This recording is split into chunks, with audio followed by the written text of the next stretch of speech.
Press the button. There, we're live. Hi. Say hi to the internet, Zach.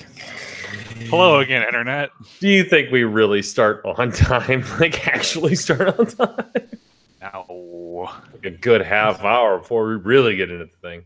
Fair enough. I mean, I've got my starter beers. I'll get the liquor out later. Oh, you had to rub it in my face, didn't you?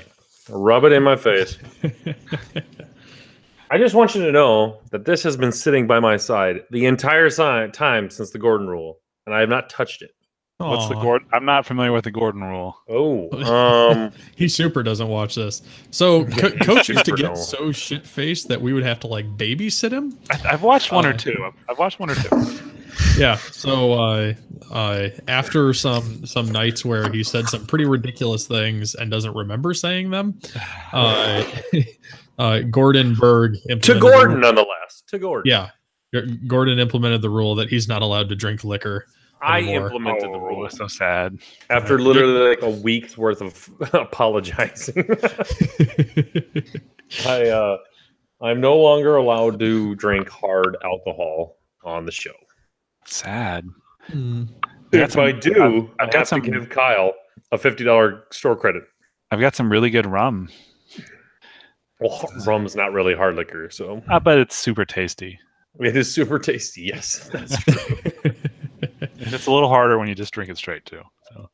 Oh yes, that is true. That'll do it. Okay, so everyone has Audacity running. Yes. Not yet. Hold on. I have blue waves now. There. All right. See, now he's getting the blue waves. Now he's getting it. Okay, now everyone has their computer plugged in to their power support. Yes. I've got it's been a while since we had to do the whole rundown, like the go no go.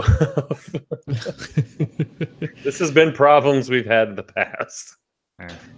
Okay, Chico, see that little red button right there? Yeah, I'm not gonna press it. Don't press that. I won't do it. I'm sorry. Oh God. But just turn your computer off. No, that it like stops the broadcast, and you can't just start it back up. And it's a nice little red button, just like the hang up button. So if I go to leave early, like last time, I accidentally hit the stop broadcast, and shit, they had to open up a brand new one, and it was bad, and I got shamed for hours. I really need to learn how to use my print screen button because the look on his face last week was priceless. You just got to be fast with it. He just stood there horrified for a long time.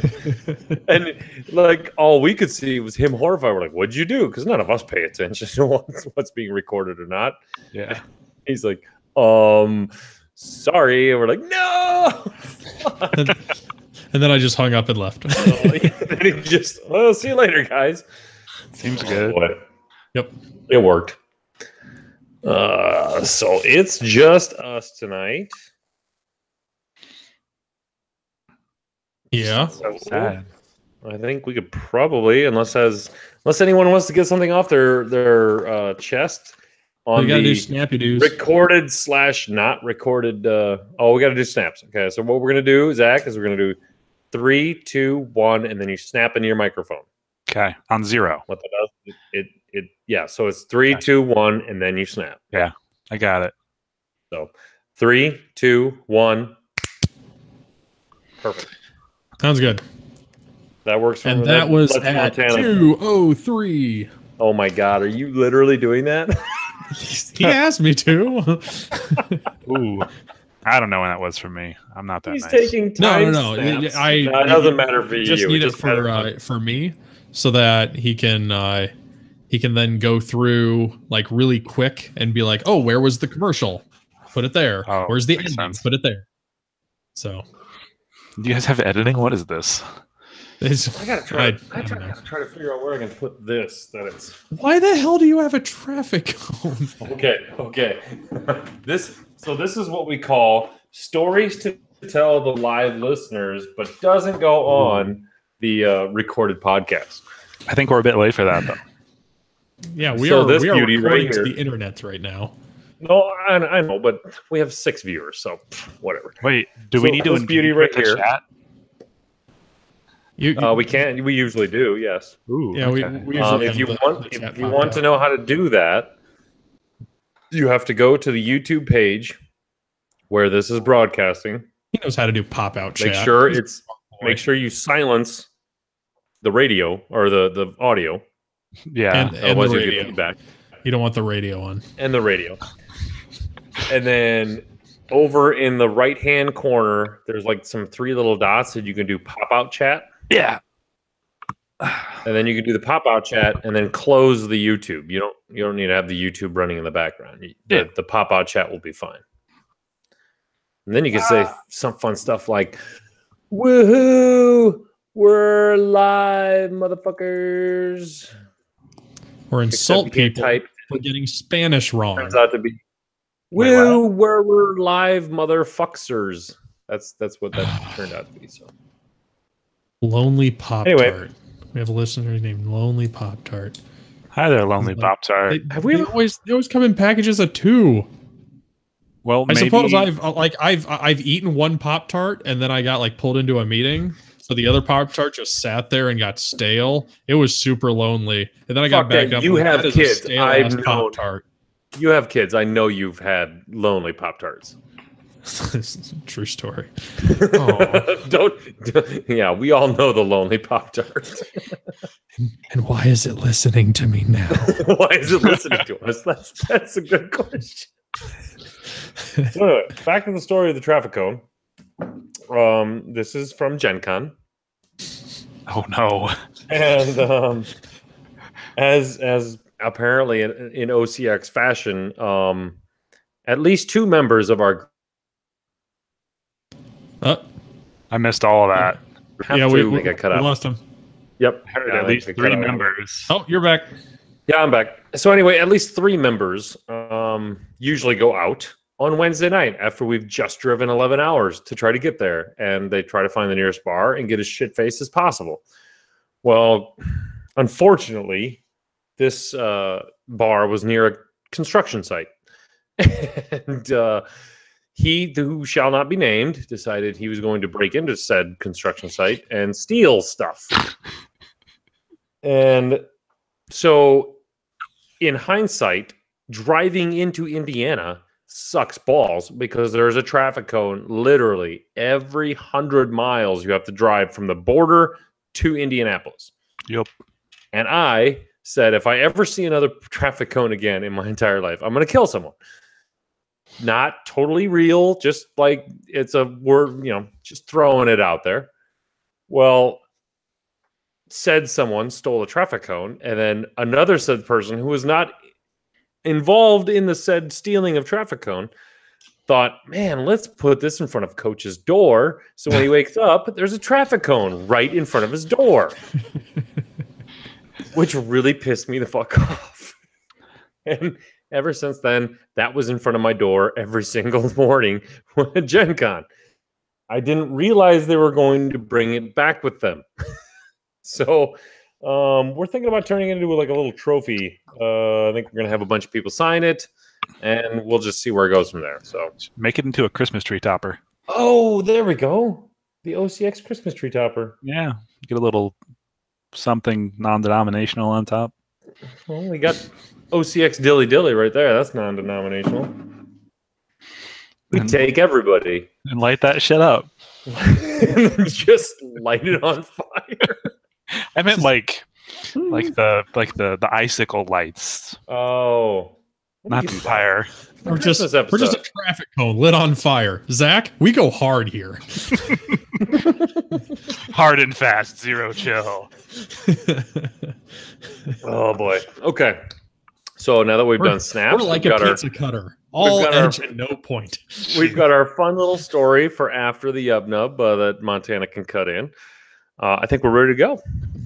Sure. Yeah. Good morning, X-Wing! Hey, this is not a test. This is OCX Radio. Time to rocket from the Delta Pilot to the 4BZ. Welcome, ladies and gentlemen, to the OCX Radio podcast, broadcasting from the OCX studios in beautiful downtown Orange City, Iowa. My name is Aaron, the Coach Kroll. Jesus fuck up my own name. There you go. Join with me today.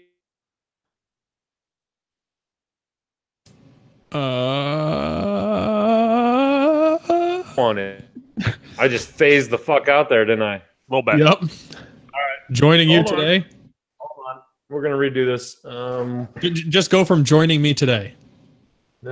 I'm gonna actually direct hardcore me into the. Give me 1 second. This is a dog and pony show to now. It'll still end up better than Gold Squadron was. Ooh, sad. Did you hear the Barry White episode? I don't think so. Or wait, that was the one where they got warned on YouTube, right? I don't know about that. Or something. His audio was completely screwed up. Like it sounded all deep and Barry White. It's like, Dion sounded like that. It was just hilarious. He could not figure out how to fix his mic. Everybody else sounded fine, but his mic was just fucked. Yeah, that sounds more fun though. it was all sorts of weird. Like he had a segment where he was talking about handing out candy to kids, and that Barry White voice just sounded super creepy. Well, hello there, children. Hello, children. Won't you have some candy?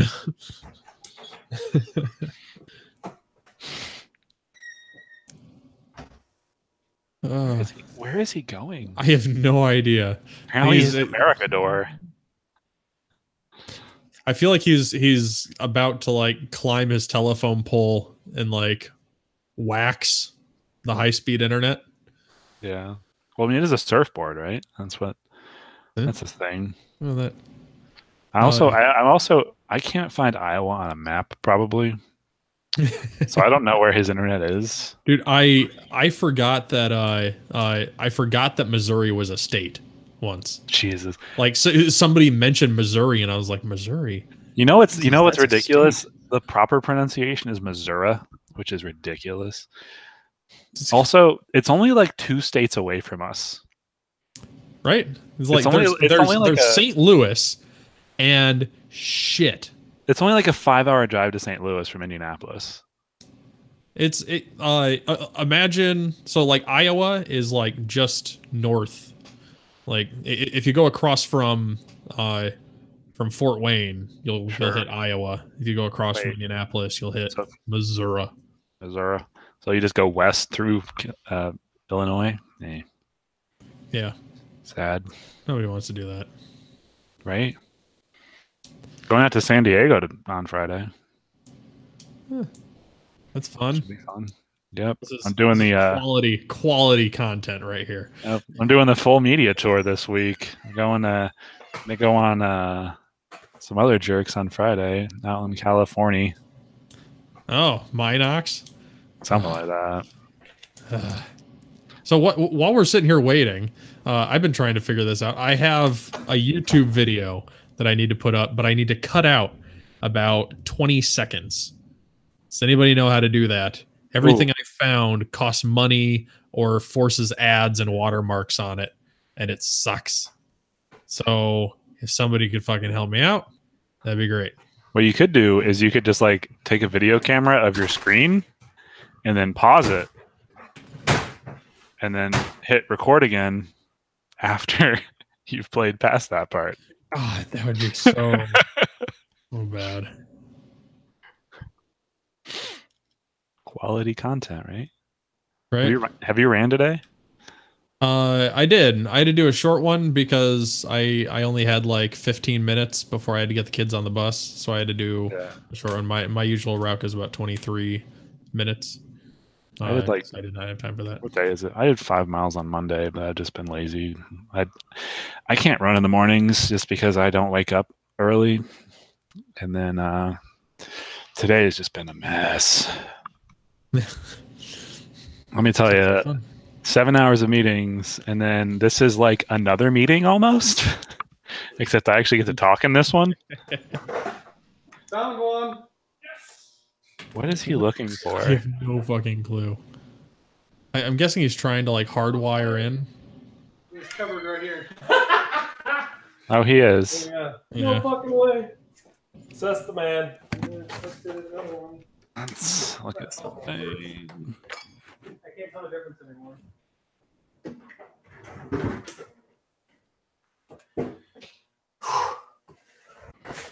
Good work, sir. Good work. Oof. That's the man. He wins. Sure. We gotta just let this catch up a little bit. Give that guy $50 store credit. He owns half the third of the store. That's so. So fuck it, give it to him anyway. Comes from your third though. Oh, okay. Hey, where's my pop out chat? There we go. I pulled up the pop out chat. Now I can There see you stuff. go. Yeah. So shout out to Tommy Adams who posted full 100% everything spoilers of the FO and resistance kits on Reddit. And then you go to Reddit and realize it's not. It's just the pictures from the back of the box. Tommy. You can see like half of the ability. Tommy, you got us all excited. Why is it not working?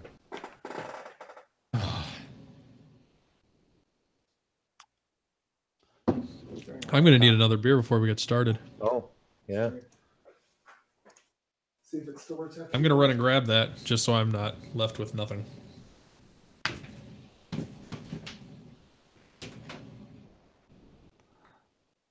Okay.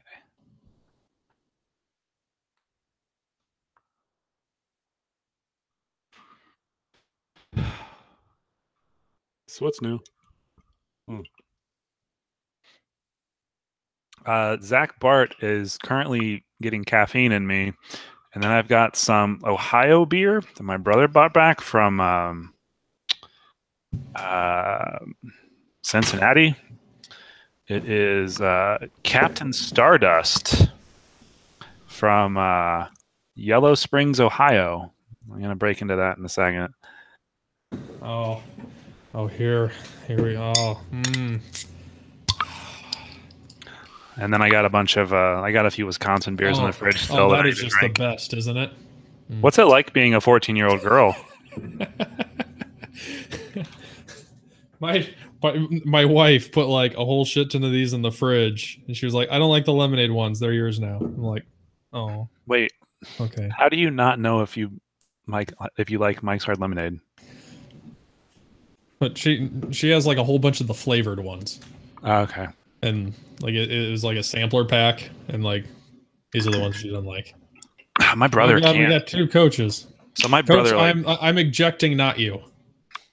My brother can't drink like normal beer, but he can handle malt liquor for some reason. So he can do like he can do hard lemonades, but he can't like have a beer. It's so sad. That is super sad. Just do liquor then? Yeah, hardwired in, boys. Hard shit. It's the hardest I'm gonna get tonight. I'm sorry.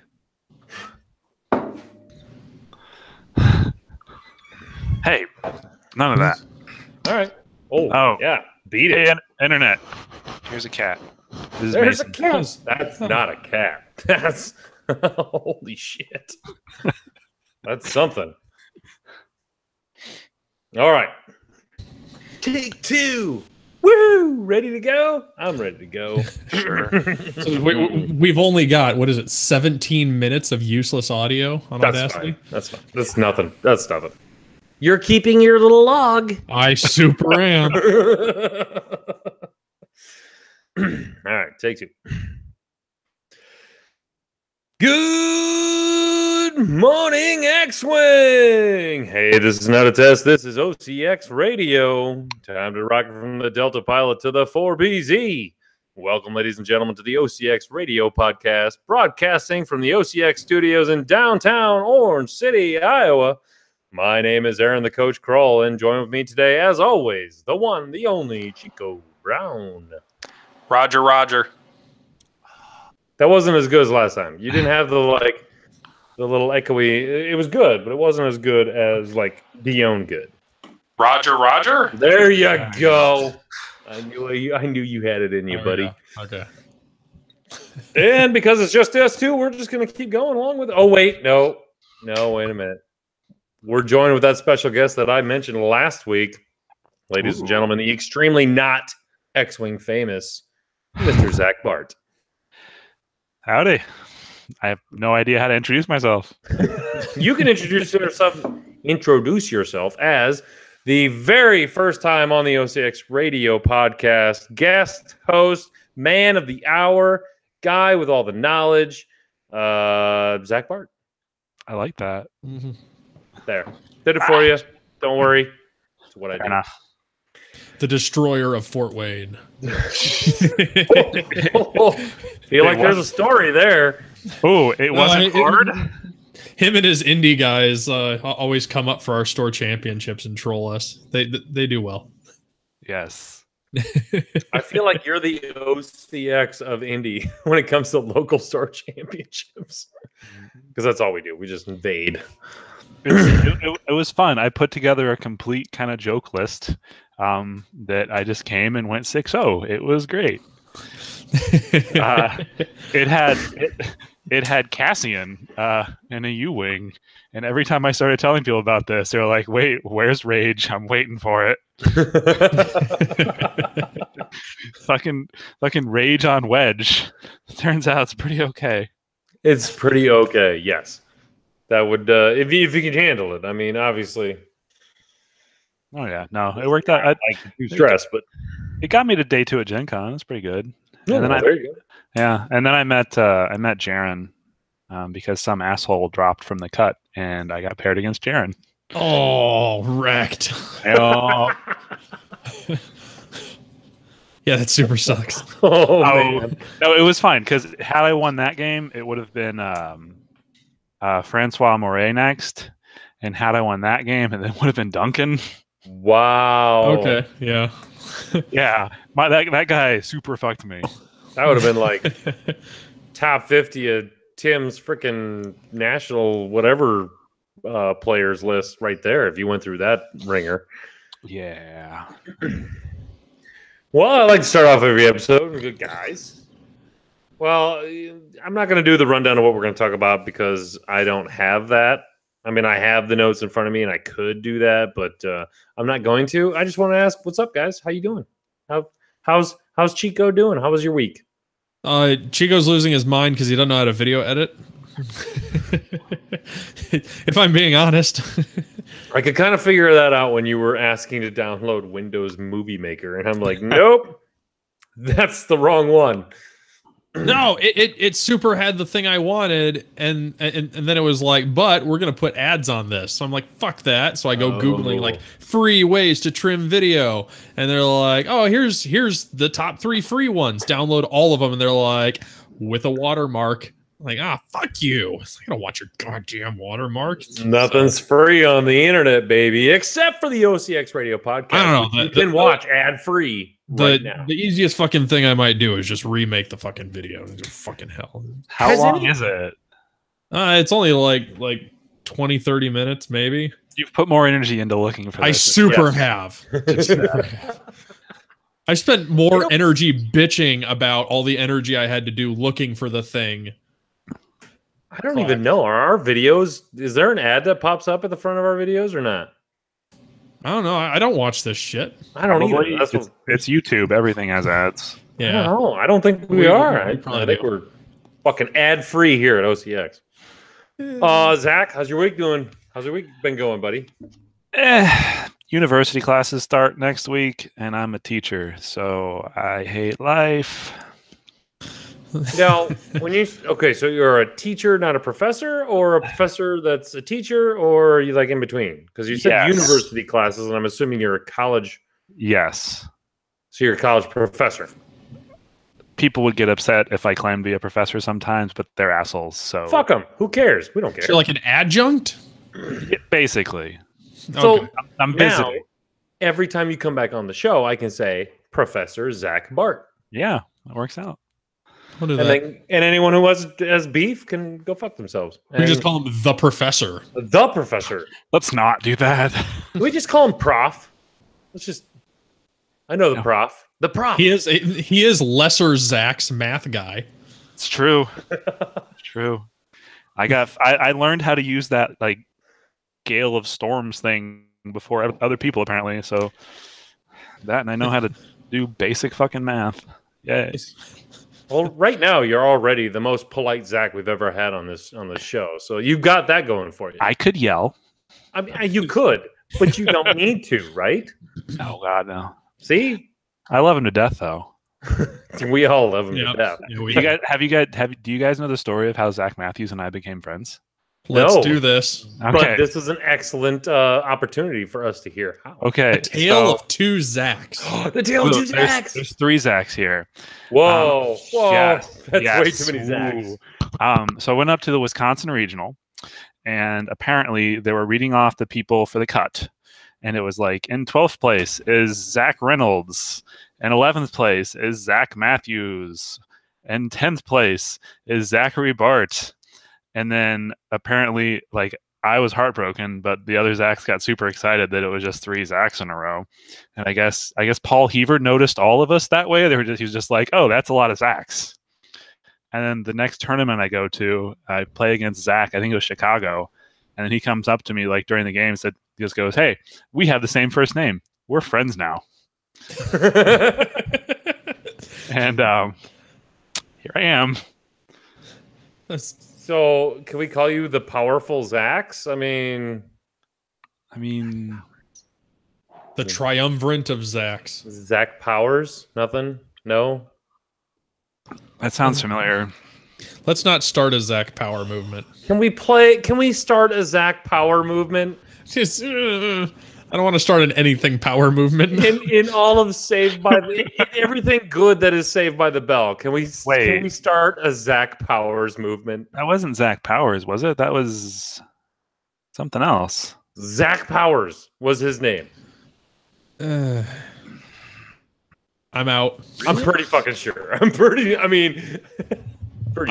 super don't care. It was Zach Morris. Oh, there you go. Oh, you're so bad. Powers? Screech. Oh no, who the fuck had last name's Powers? I don't know. Screech Powers? No, fuck. Who cares? No, we're gonna do this. It's gone and it's over with. Saved by the Bell. I'm wrong. And unless you can save us with a bell, I'm looking this up. No, like ding. Nope. Yeah, there's Screech Powers. Lisa Powers. That was it. No, Screech's last name was Powers. Screech Powers. Lisa Turtle. Samuel Powers, better known by his nickname Screech. Fuck me. Zach Morris. It was AC Slater, my bad, and Jesse Kapowski. Welcome, everybody, to OCX Radio, the Saved by the Bell podcast. And what was Tiffany Amber Thiessen's name? Shit. It's Tiffany Amber Thiessen. No. She was the mom from White Collar. What? Yeah, what? Exactly. It was Zach and... White Collar was a great show. Fuck. Kelly Kapowski. Thank you. Kelly Kapowski. And it was, I don't know within Jesse's name. Whatever. Fuck it. Okay. That was almost cratish there. I'm sorry, ladies and gentlemen. We don't do this on this show. That was me being random. Anyway, let's get to the reason why we have Zach Bart, the not X-Wing famous Zach Bart, on the show. Professor. The prof. Give me an A, please. Let's see what he has to say, because he has a very, very interesting message for everyone and needs to know all about this. What is it, Zach? I am here to promote the 3rd annual Crossroads Classic in Indianapolis. It's at Family Time Games in Indianapolis, hosted by Family Time Games and Hangar 19, our kind of local group, competitive group. It's our 3rd year doing it. Pretty much this year we're doing 2.0. The original plan was to be the first major 2.0 tournament. What happened there? Someone kind of swooped in and stole our name. What is that jerk? Call him out. I don't know. I think his name's Dion Moraz. But anyways, I'm gonna be at that event. If you weren't at Gen Con, we passed out a bunch of Merrick Steel cards just to kind of help promote the event. Every year we you know, a lot of people love Mark Moriarty's art. He started doing it, like the very first card he did was for our tournament. He's an Indianapolis guy. He does a card or two every year. Usually whoever wins gets to pick the next one. So the first Crossroads was won by Zach Matthews. So what we ended up doing, we didn't tell him. He picked Wedge for his card for us to do, and we ended up making an alt art Wedge card. It was the Wedge Antilles, drawn in the likeness of Zach Matthews, complete with the sound effects for pew pew pew and R3A2 in the back going Bert, because you need that. Second year was Nathan Eide. So our third year, hopefully someone from Wisconsin doesn't win. So we really need everybody to come out, as many people as you can. So it's October 13th and 14th. So it's 2 days, because what we got our main event on Saturday, standard kind of regional structure. We're going to have a second day is our cut, whatever we need, probably top 16 usually. And then we got a bunch of side events as well. We'll use on Sunday. It's either $20 or $25. We have not posted like the actual reservation price yet. But day 2 is going to be Hunger Games tournaments. The structure. So we haven't announced the formal structure yet. So I guess you guys get the scoop. It's the OCX exclusive, baby. What we're all about. Officially, the tournament, the actual 2.0, official win, get a big trophy, and get all that stuff. Ooh, that is pretty. Is full conversion kit.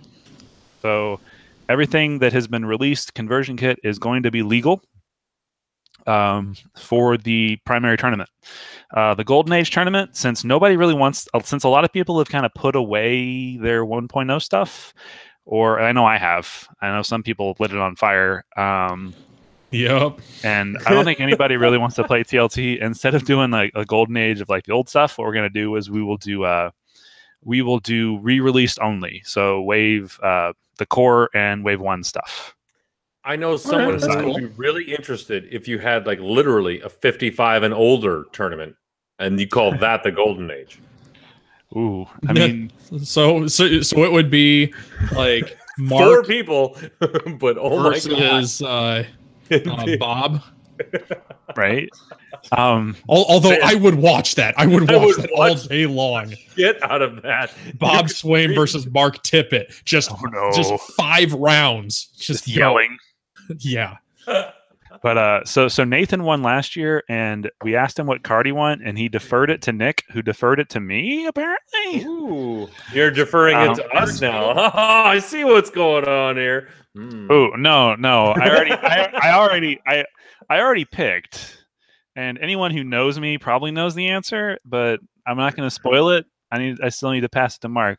It should be pretty damn obvious. Oh, so it's not that Merrick? That was just a promo for Gen Con. Okay, so we're doing another card. How did I not end up with one of those? I got one. I've got one left. I don't know. You didn't find any of the Hangar 19 guys. I was. That's true. I was busy. You fucked up, AA Ron. I fucked up. Hey Zach, you don't fucked up, AA Ron. Zach, if I focus really hard, will you roll the answer over to me of what the card's going to be? Ooh, if you focus really hard and you're in range, I might pass it to you. Oh my God. So you switched it up. I thought you were going the other way. No. I think that somebody got the shaft harder, and it was a. You mean what? Oh, am I way off? I'm probably way off. Fuck this. Probably. I'm out. Anyways, and Tommy, yeah, basically everything that's been released. So the Saws Renegades, Tide Reaper, Tide Advanced, Y-Wing, and the core. You're counting those in the you gotta count wave 0 stuff. You gotta count wave 0. And probably I don't know. We'll discuss. We gotta post a few things still. So let's get into the what's the format? So format for the primary things, just standard 200 now, 200-point tournament. Bring your 3 rocks. Basically, just we want it to be the original idea behind the Crossroads was kind of the post Gen Con pre-Worlds tournament was what we did for the first time, and then they went and moved Worlds for us. So we've been lucky enough that they've had. Oh, there's the wedge card. Nice. Hold on. Let me get it here. No, I'm sharing it. I got it figured out. You're not sharing shit. Oh, sorry, Bert. I love that card. Okay. Now that looks nothing like Wedge. That looks an awful lot like Zach Matthews. That was my rage wedge. He carried me. It was beautiful. Yep. Okay, back to what you were on. So the original plan was for it to be pre-Worlds tournament. But what's always happened is there's always been a release at Gen Con. So a lot of times it becomes the first thing to happen after Gen Con release a lot of times. So now we're just kind of, we're keeping it up and trying to make it into a big event. It actually, I think that event is a big reason why we got the Indiana Regional. So beforehand it was, this is our Indiana Regional. And, I think our tournament is, if you really, really care, our tournament is counted in the top 50, I believe. As far as it's kind of qualified as a regional. Last year, it's bigger than a lot of regionals. Yeah. Last 2 years, we've gotten around 50 people. It's also the 3rd annual, correct? Mm-hmm. So it's probably, it's what? The longest running? This is going to be the 4th or the 3rd? This is the 3rd one coming up. This is the 3rd. Okay. Last year was the Electric Boogaloo. So this is one of the longest running tournaments, like non-FFG ones out there, correct?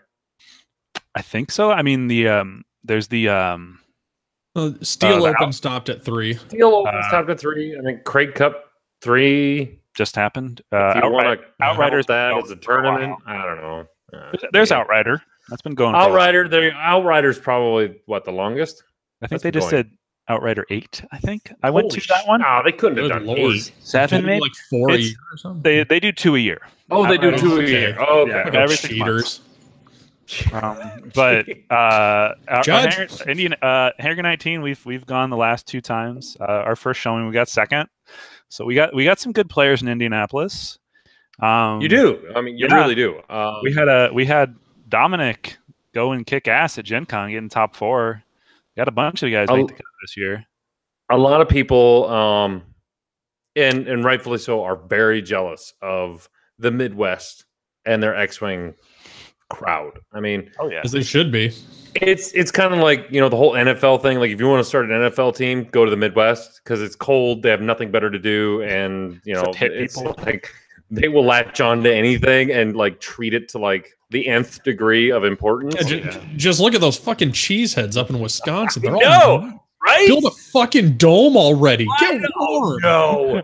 No, and we will never do that. No. We've got a ridiculous gaming scene. I know Chico has, but I don't know if you have, Coach. Have you come to Crossroads? I have not been to Crossroads. I am only allowed to go to Indianapolis once a year, and I'm sorry. That's fair. No, I get it. But if you guys, now there's probably a warrant out for his arrest from a traffic cone. That wouldn't be the biggest problem. But the store we host the event in is probably like one of the biggest spaces in the Midwest. I've heard it's basically a Target that's like damn near out. There's like it's got a washer and dryer in it. I still don't understand. We hosted we hosted the biggest regional in the country. I did hear that, and also I believe an OCX guy won that tournament. He did with cancer. On Topsky, baby, on Topsky. That's all I gotta say. I went 6-0. I went 6-0 that day, and in Swiss 6-0, and then I did one of the 2 things I'm known for. You know what they say. What does Cinderella do when she gets to the balls? Oh, jokes. Jesus Christ. And there we are. Oh. Wait, that's the number one thing. What is the number two thing? What's the number 2 thing I'm known for? Being Zach Matthews. Yeah. You said it's the one of two things I'm known for. Oh. It's when you get to the balls, you choke. Yeah. I'm wondering what the other one is. I believe I mentioned you in an article. You did. Oh, yeah. The other thing I'm known for, I was the Jake Kyle Poe guy, or one of the two. Yep. I thought it was that one guy that gets mentioned in like articles, but nobody knows who he is. But like, it's like one of those. Who's that guy? I don't know. Just keep reading. Oh, we like to give Zach some hell because one night Dion was looking for an opponent on Vassal. And I was like, I'm not available, but I'm pretty sure Zach Bart is. And he's like, I was kind of looking for somebody X-Wing famous. And I was like, wrecked. Fuck you, Barry White. Holy shit. I'm not bitter at all. So if you hear that, Dion, Zach Bart is challenging you to a Vassal game. That's fantastic. Wow. As long as it's not important, I'll kick his ass. If anything's on the line, I'll lose. Great. Okay, so to reel this back in, you're doing a standard Swiss, and I'm assuming to a cut. Yep. So we got a ton of prizes. I was gonna say, what kind of prize support you got? So participation will have Mark's pulling up another card for us. I believe right now we're doing, I think, don't quote me on this for sure, top 16.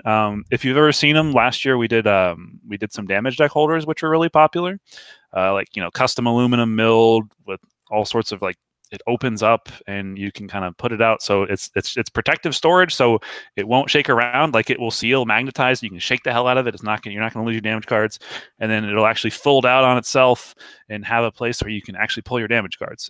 Every single person that we gave it to, anytime I see them in a tournament, I see them using it.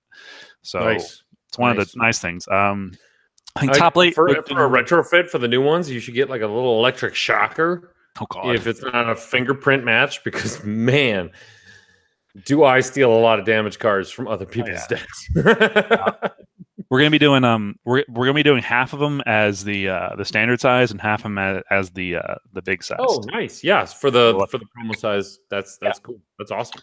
And then top 8, I think we're doing if you've seen some of the indie guys, we've got like these nice magnetized template holders. Yes, I did see those. Nice.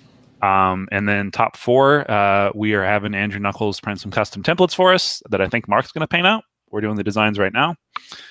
Top 2, trophies, all that stuff. For winter. We're going to be doing some aluminum arc pointers for some cut. Oh, nice. Yeah, we've got laser pointers or laser lines. Like the like the little arc pointers for whichever direction your thing's pointing. We got one of our other locals. His family runs a mill, like a metal mill, so he makes a lot of stuff for us. We know all about that. Yep. We wanted to do metal templates just to be cool, but they are if you don't want to do aluminum, they are super expensive. And you really don't want to do metal templates. I can tell you that right now. I've seen a set. It's not. No, I've heard you don't want to do it. The fluctuations in temperature can screw with them, just like wood templates. That and they're heavy. Oh yeah. And you think that would be cool, but it's no. Yep. Drop it on a A-wing and just snap it in two. You start getting crazy with your range 3 ruler. If it's metal, it will break shit. But do you have like you said? I think we posted the image of the participation prizes. But you said you're going to be doing hanger bays and a bunch of other stuff like that as well. We're gonna do day 2 is gonna be the the re-release tournament where everything that has been released already is gonna be illegal. We're doing one of our guys always does a Hunger Games event. Generally, we end up with 2 of those games going on at once. I think what it's gonna be is bring a 2.0 ship like no upgrades, just kind of how it comes. And then I think, you fly around the board, try to blow each other up, pick up upgrades. I think he's going to be using 1.0 upgrades, just because that's what he's got available. No way! Oh, that's fucking fantastic. Yeah, so it's pretty fun. Get that TLT. Fuck. Oh my god, TLT and 2.0 would be so fucking broken. Yeah. But if anybody ever has ideas for events, I'm always super excited to incorporate more stuff. I've kind of taken a little bit of a backseat this year just because my life's been crazy. I'm trying to move and stuff. But a lot of our guys. Northwest Iowa. Oh, Northwest Indiana, up to West, close, got half of it. up to West Lafayette. So I'm trying to go back to Purdue country. Okay. Yeah. Well, that's interesting, right? So they've my locals have been helping out with doing a lot of planning. I'm I guess I'm the media guy. Hence being on the OCX radio podcast. I mean, I get it. It's tough. It's a tough life. I'm the third most handsome. Yeah, you are. Right behind myself and the second best runner. And the second best runner. Get fucked. I won that week. We're waiting. that 1 week. No, the 1 week it mattered because someone posted a poll and I ran like 10 fucking miles. I'm just saying this right now. So my goal is a half marathon before I turn 31, which is the end of September. Oh, you can't set a goal that's younger than me. I remember 31. But you don't remember Saved by the Bell. Well, hence I can remember only 5 years back. No, I ran my 3.1 miles. And fuck that. Nope, can't do that anymore. I'm just gonna. I'll take the shame list. Whatever. Nobody listens to them anyway because that's all it is. I'll be fine with it. So one more time, just for listeners who are listening along, when is it? How much is it? And how do they get signed up? All right. So it's October 13th and 14th. The price has not been finalized. It's going to be it's either going to be $20 or $25. Need to get that settled. 2-day event. So the $20 the entry fee pays for everything. Pays for Saturday and Sunday. There's also a reduced cost if you just want to come in on Sunday, play in some of the side events, have a good time. You don't want to commit to a big tournament. We really want to get more people, get casual people in, get a lot more indie people. A lot of people don't want to come to a big tournament, but they want to get out to their first tournament. Sign-ups, go on Facebook, look up Family Time Games. They have an event posted. Look up Hangar 19, Hangar 19. We have it posted as the sticky tab on the sticky post on our page, link to the event. I'm going to be talking to the store owner here soon to get a ticketing thing posted, so you can go online and pre-register for the event and get that up. That should be up within a week. I meant to talk to him today because Wednesday is our X-Wing night, but I did not catch him. Make sure you send us a link that we can put on our Facebook page, and I'll blast that out to everyone else's Facebook page and piss them off. So, oh yeah, for sure. I don't know. Are there any hotels, Airbnbs, things like that they can go to, or is it pretty much just like Indianapolis? Just like there's tons of. Where is Family Time Games located in Indianapolis? Is it so? Family Time Games is on the northwest side of Indianapolis, 86th and Michigan Road. Okay. It's like right by the highway. It's super easy to get to. Yeah. There's a bunch of inexpensive hotels nearby. You can find something probably maybe $50 for the night pretty easily. Yeah. But it's pretty accommodating. There's tons of parking. If you just want to come in for the day, there's plenty of room. It's a cool thing that it's a multiple day event. Yeah. Like I kind of like that. It's like a mini con. It's like exactly. And just throwing out there, every single time we've had support from FFG. We've always had like official support, not just our own prizes. We get, last year we had the acrylic Mirandas. Year before that we had the acrylic Bigs. So there's a good chance we'll get whatever the acrylic, community prizes. Gen Con, they were giving out those the Lando cards, the Rebel ones. That'd be nice. So we might see those. So we'll get that. Also, a lot of times, check the Family Time page. I think they're also doing a Destiny event that weekend.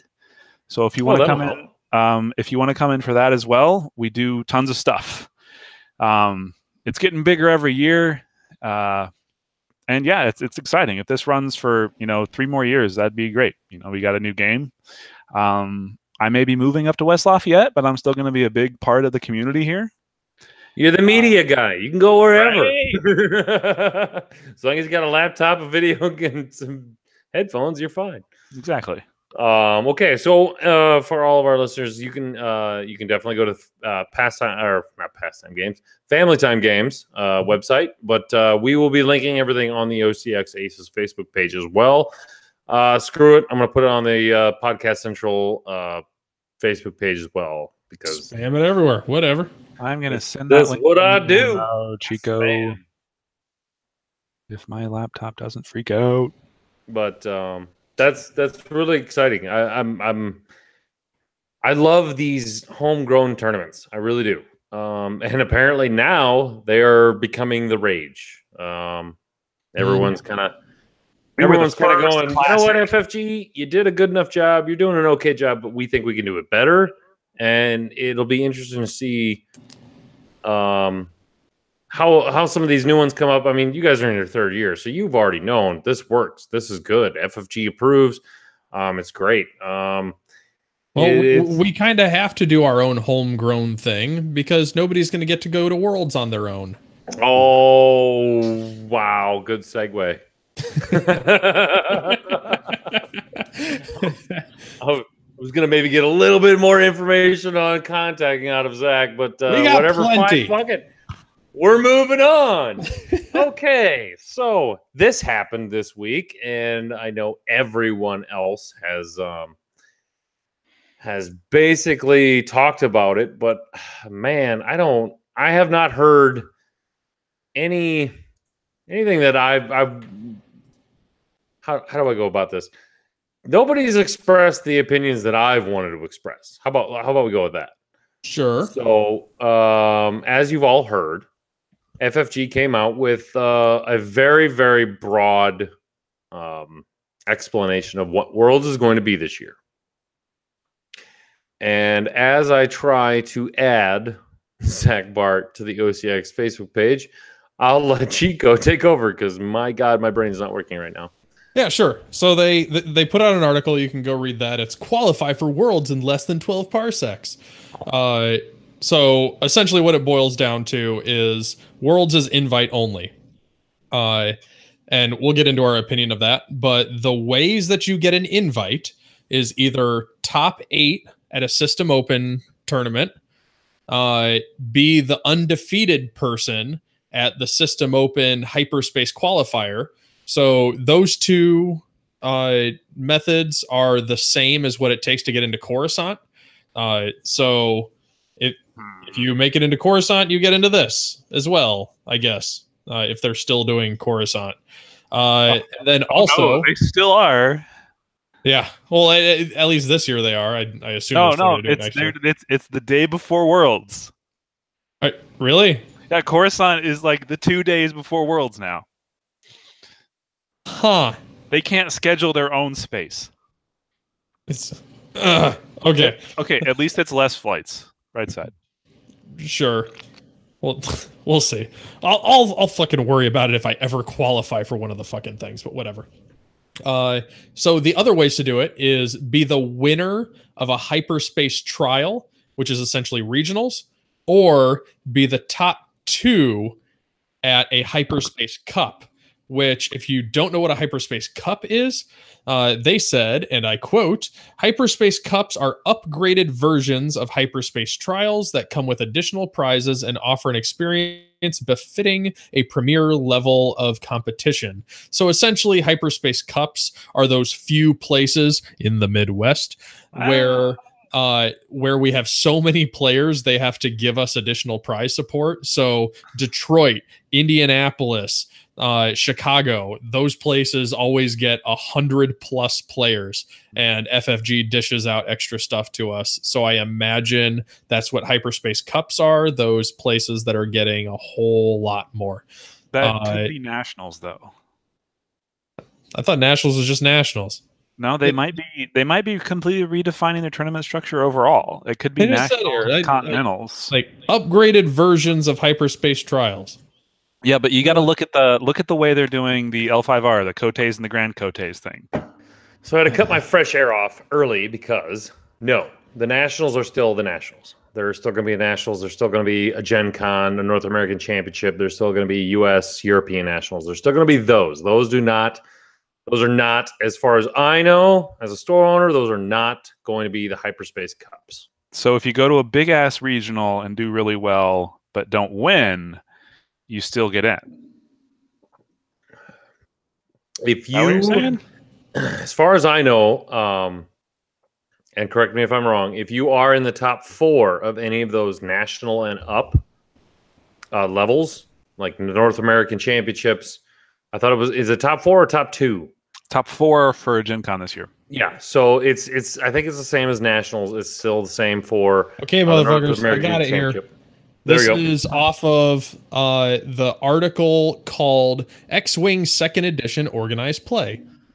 They say a select number of Hyperspace Trials will be run as Hyperspace Cups. These Hyperspace Cups will come with additional prizes and offer an experience similar to that of an existing national championship. So they're going to replace some applicants that tried for trials, and they're going to replace them with cups. So probably the big ass ones. So like they okay, that makes a lot of sense because so they are not getting rid of the Nationals. They're not getting rid of the North American Championships. They're not getting rid of those things. Those are a whole another. Those are like the next echelon up. Yeah. Right. Though they're not saying in here that you can qualify for Worlds at Nationals or no, but they've said that in a previous article. So maybe, but whatever. Yeah. I'll worry about that when I fucking win one. Yeah. Let's just say right now, I want to preface this whole conversation right now in that FFG is not only going from 1.0 to 2.0 in a game sense. They're going from 1.0 to 2.0 in a organized play sense. Mm-hmm. This is a big undertaking. This is huge. This is them going from here to here in competitive gameplay. I really think so, because right now it's only in title. Until we see action, it's nothing. So what I want to go in, I want to dip the toe into the Hyperspace Trials right now. The system opens; those have been done for a couple of years now. Those are not changing. Those are already set in stone. They already have their wonky ways of doing that. Whatever. The Hyperspace Trials. There's a couple of things I want to talk about. First is it's allowing to give you an idea of how much bigger I think it's going to be. It's allowing a store like me in a town of 5,000 people, but I am centrally located into a ton of other small towns and a couple of big towns. They're allowing me to have a Hyperspace Trial, which is giving a regional opportunity to a lot of other people that never had that opportunity before. You had to go to Minneapolis or you had to go to Omaha. That was it. Yeah, so what do you think their requirements are going to be? Because like I can tell you what the requirements are. This is literally the requirements you need to have a Hyperspace Trial. Are you need to be able to have 32 matches. So you need to be able to house 64 people. Oh, so no Fort Wayne. Now, sorry, that's not saying they did mention. No, they did. If you are a store and you don't have the space, you can put the information in for an event hall. You can put it in for a community hall or something, as long as you can house 32 matches, which is 64 people, chances are, now I had to take pictures and I had to give an explanation how big my store is. I had to go through a lot of stuff and I had to give a lot of information. You also need to have a Asmodee special retailer number. So you can't do it as a group. You have to be a retailer through Asmodee. Which frankly, I think it's some bullshit because there are some areas that don't have stores that could do it. Because let's be honest, me personally, I could run a 64-man tournament out of my church's gym. Like, I could do this. I mean, we do it with the campaign against cancer, like with ease. Sure. But they don't let us do this because I get it. Like it's a store thing and it's supposed to bring people into the stores. I get it. That's why I don't bitch about it too much. It's actually not that at all. What it is? Why don't they let me? I'll tell you. What it is they want the assurance that you're not going to get the kit and sell it online. Because it's like $500 for a kit, right? It's $450 per kit. Yeah. You're getting 16 sets of dice, 8 sets of templates. You're getting a shit ton of stuff. If somebody got a hold of that, they could straight turn around and sell that for a profit. What it is my account number is directly tied into my main distributor's account. Mm-hmm. So if if I didn't have that, and if I said, oh, I didn't get enough people or whatever, I'm just going to straight up sell it online. They're going to know, and they're going to let my distributor know, and then I get cut off from everything. Right. So I get that. It's an insurance policy from Asmodee to me saying that I am a legit store. I am trying to make some money off this. I will give my prizes out, blah, blah, blah. And I have a lot more writing on this if I fuck up than they do. That's how much do I have to snuggle Wade to get me a Well, 7. We'll talk about that later. But what I'm saying is, it is not. It's not trying to exclude people. It's trying to cover their asses. Mm-hmm. Right. But then again, I'm not worried. Like, I am going to have so many of these in the Midwest, I'm not all that concerned. Right. But I do worry about people like Montana, up in Montana, being sad that, he can't, run an event out in whatever cow pasture he hangs out in, whatever they do in Montana. And this is where I think it's not, if the store owner is proactive enough. Right? If the store owner is proactive enough, he says, okay, maybe my store can't fit 64 people, but there's a community hall right down the street that can fit 120, right? As a store owner, he can go, okay, I'm going to accept the responsibility. I'm going to give them the pictures of the community hall. I'm going to give them the address, the contact numbers.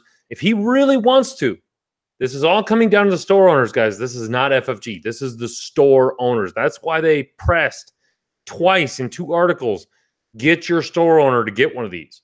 It's not FFG. It's the store owners of even if he can't cover it, guys. I'm sorry. I did the math. It's 30. If you have 32 people show up, which is not hard to do.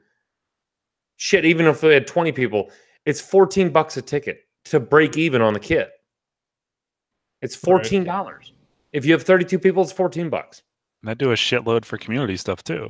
It's a ton of prizes. I don't think anybody realizes how many prizes are in this. They put a shit ton in there. Oh yeah.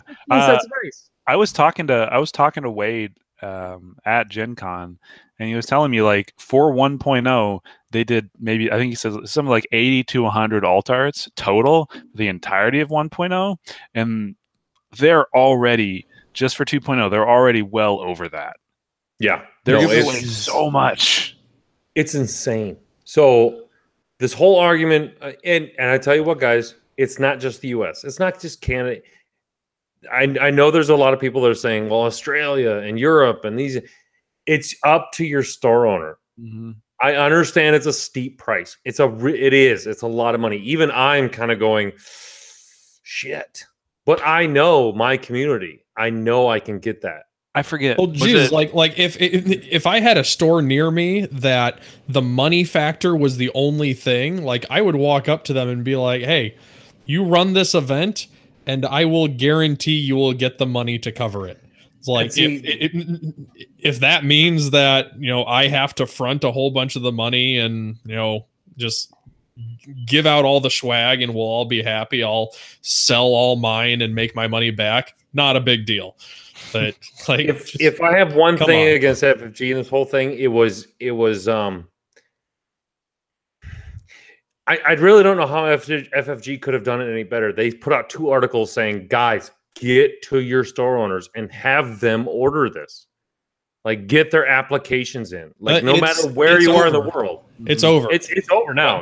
By the time people listen to this, even you live people, yeah, it's over. Oh, no, it was over yesterday. It was over yesterday. You had to have it in yesterday. So are you limited to 1 a year? Is that what it is, or is it 2 a year?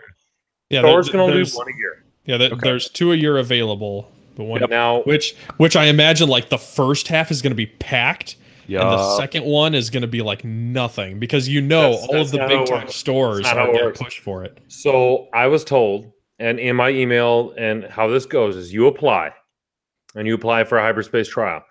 FFG gets all of their applications in.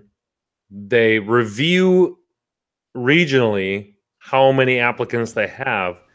Then they require all the stores in that region to get together or communicate with each other. Or I'm assuming FFG is just going to go, this is when you can do it. This is when you can do it. They're going to give the stores the dates that they can. I mean, not the specific dates, but like FFG will go, okay, Sioux Falls wants theirs, or Sioux Falls and all these other places want it. Okay.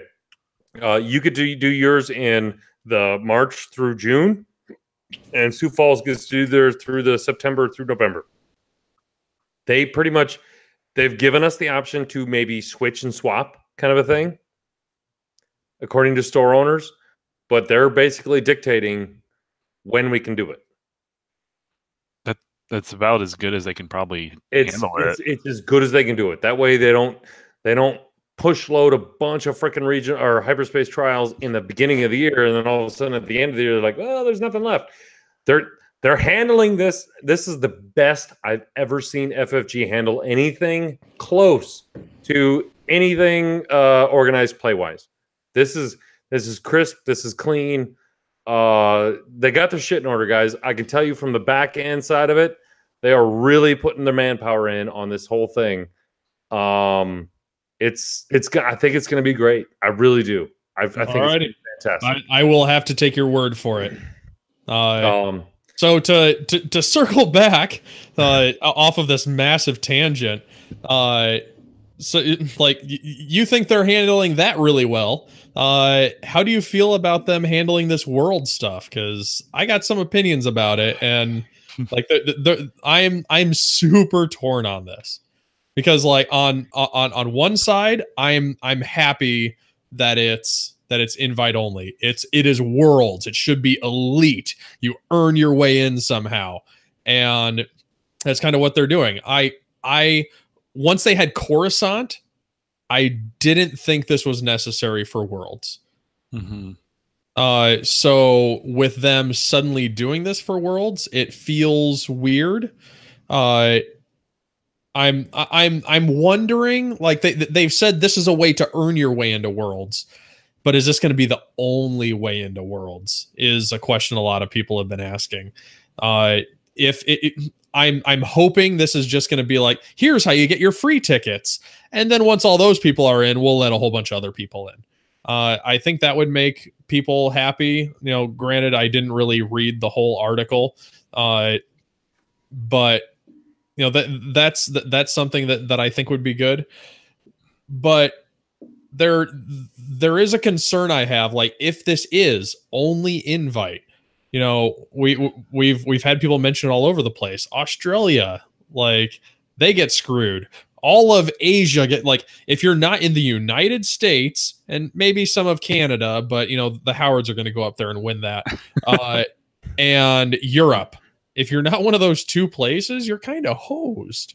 Like it's going to be really fucking hard to get into worlds. I think the two things you got to think about with that though is one is Worlds now just X-Wing Worlds, or is it still Star Wars Worlds? That's the big one. Like how many how many invites are they giving out? How many cups are there going to be? How many national events are there going to be?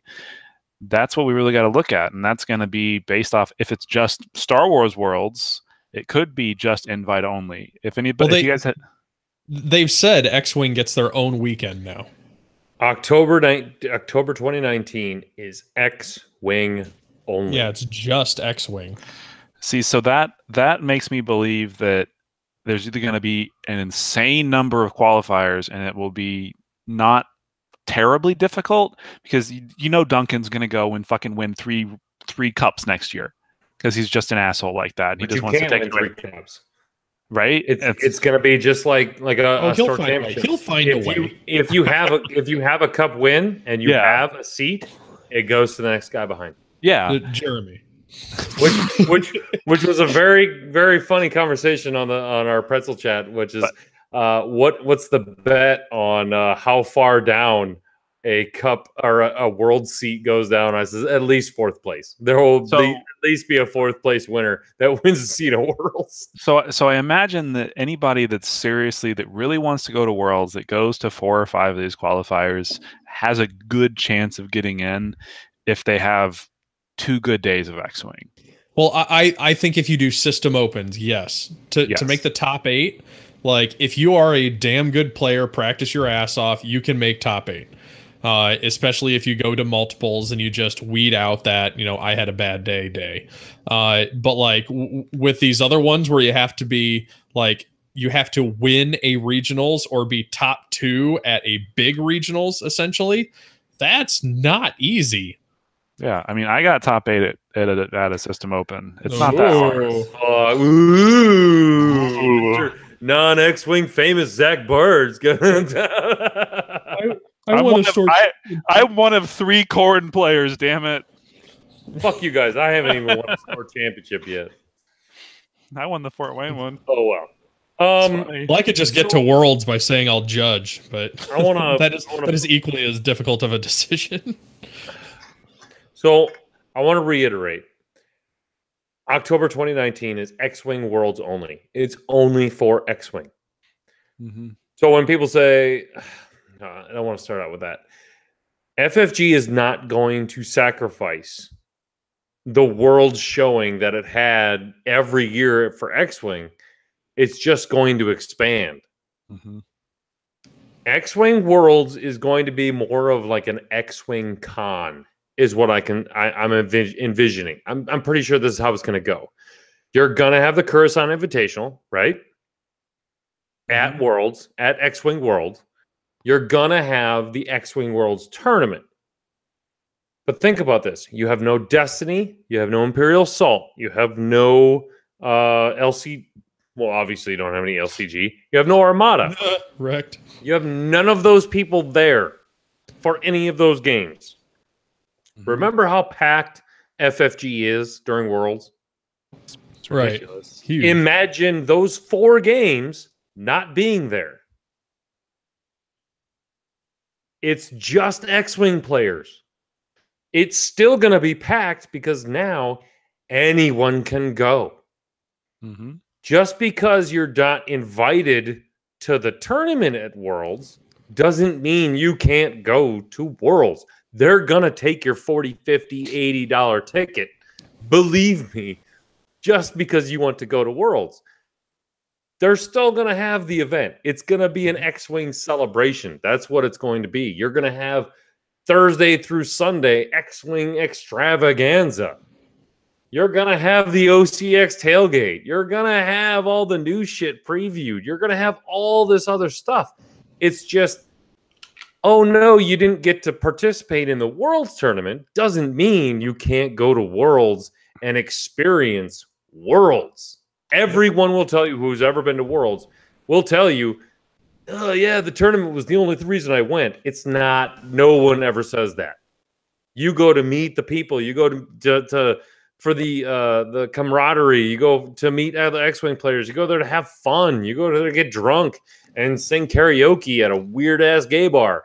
No, there's a lot of people that go for X-Wing. Let's I know that, but it's not the only reason they go. What I'm saying is like, so the European champions, like you're gonna have a ton of cups and trials in Europe and in Australia and in Canada, in all these places. As long as there's a store owner that had a good enough, if they took the risk, you're going to get a trial. You're going to get something. What I'm saying is, yeah, your buddy's going. But now, before it was like, oh, I didn't get a ticket. My buddy's the only one going because he's got a free flight. But now I can't go because I didn't get the lottery or I didn't win the click off or something. Now, fucking candy bar the door. It's wide open now. Anyone can go. I don't know if I agree. No, anyone's going. Chico, you were there. Nick drove up just to come. He just drove up last year. This last World. Right, and he got lucky. There were some people who walked in the door, and because they didn't have a badge, they were turned away. Really? But yes, you're eliminating 20%, 25% of the games at Worlds. But now I'll say X-Wing makes up probably what 50% of Destiny's pretty big. Destiny was pretty big. There's not going to be any Destiny. There's no Destiny. Zero Destiny. There was zero Armada anyway. There's not going to be any Legion. There's not going to be any LCG. It's fucking just X-Wing, guys. There's going to be a lot of space, and it'll be interesting to see what they fill it with. Yep. Let's leave it at that.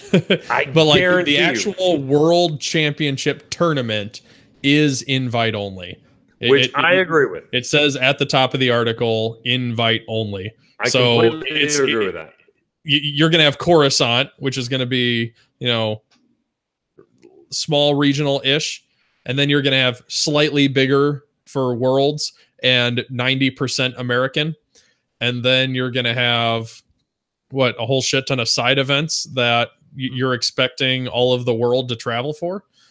I mean, I don't see that happening. I am going to burn all of my travel fund on doing like Adepticon, Origins, System Opens and regionals and stuff. I'm going to go to the stuff around me, but like that kind of sucks because I'm not going to get to see people like the Minox coming out from that side and like all the Nova guys coming from that side and meeting some of these guys who come over from Europe.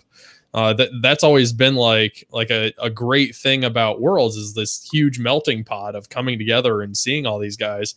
Like I'm not going to be able to do that at Adepticon. I'm not going to be able to do that at Origins. Maybe be able to do that at Gen Con. I think Gen Con might become the new big melting pot, but Gen Con's significantly more expensive than going to Worlds. Oh, fuck. Yes, it is. I live here and it costs more. Yeah. So yeah, it's definitely going to change my outlook on like meeting some of the international players. But it's going to allow me to go to a lot more like local ones because I'm not burning like 4 days of time off going up to Worlds. So like I'm okay with it. I'm just going to enjoy all the other ones that much more. You mean you just can't like cancel class and not show up to work? Oh, fuck you, nice. Mr. Professor. Jesus. There's one thing before we go to commercial break. I want to answer a little bit of the chat. They're getting a little heated. I'm seeing a lot of at OCX radio. Yeah, because we got the freaking Australians in there. I know, that's fine. That's fine. They get no big events. Sorry, guys. Talk to your distributor. I think it's going to change. I really do think it's going to change, guys. I do. I wholeheartedly think. And if you didn't, go talk to your store owners. If they didn't order a hyperspace trial, I don't know how it works over there, but I'm pretty sure whoever ordered one is going to get one. It's not like you have to go through a distributor. They're having issues with the distributor is what I heard. Okay, that's not through a distributor. These are through FFG. Well, there's still some sort of agreement with the country. You have to have an Asmodee number. Right, which is that's probably where through it your gets distributor. That's where the whole insurance policy comes in. But I'm sorry, if you have a store anywhere in the world, you have an Asmodee number. You do, believe me. One thing was brought up is why didn't they mention it in the article? And that's a really good question. I think the reason they didn't mention that Worlds is just going to be this huge extravaganza is I think they're trying to push for, everyone to go out to these things. Like, you don't want to tell everyone, hey, come to the, you can come in whenever you want, but I mean, it's an exclusive club, but you can still go. You just can't have the cigars and liquor. You can just go watch everyone smoke and have a good time. But I don't know. This is probably a really bad way to put it. But and I don't think a lot of people are going to do that.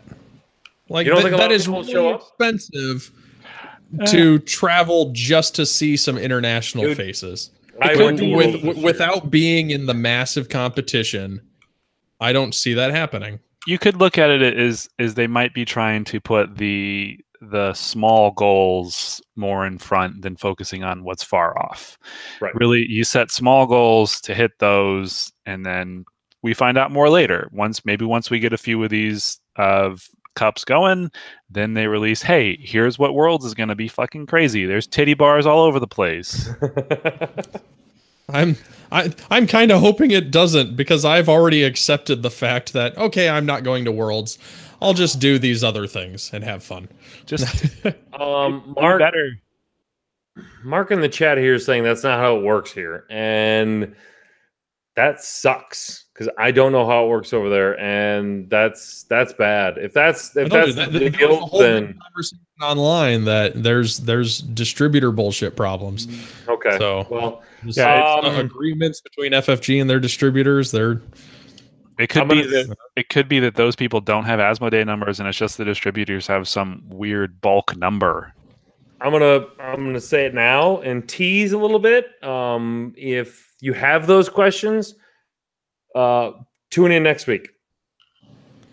Hopefully, we will have some of those answered by someone in the know. But as for now, it's fucking late. Well, it's not late. It's actually midway. So we're going to head on over the commercial break. And Mr. Montana, hope you pick wisely because we had the 2.0 sent twice in a row. So we need something different. Granted, we need to make a new commercial, but my God, it's not going to happen tonight. So take it away, commercial. Yay. We can do my commercial. Write it down on your sheet. Oh, yeah, we should do your commercial. Yeah, we should. You haven't been keeping notes at all. At all. 1:20:47. You are terrible. No, I was only supposed to mention commercial. Correct. Oh, okay. And I also wrote down at 46 minutes and 38 seconds, I dropped something and made a loud sound spike. Hey, Mark, Stuart. I can't replace all my ordering through Asmodee with third party because of the new Asmodee agreement. I cannot buy anything Asmodee unless I literally have an Asmodee number. That is how they're curbing down. Excuse me. That's how they're curbing down the online sale, slash prices. What Asmodee did was, if you were strictly an online salesman, you get charged more to buy the product that I get to buy as a brick and mortar. They're trying to help out brick and mortar stores. Well, except all of the really good online retailers also have brick and mortar stores. Yes, they have a store. Yeah, that's a little. Now I heard there's a little lawsuit in the background going through, and there is there's going to be an audit, and they are asking how much volume of what you sell online versus how much you sell in your store.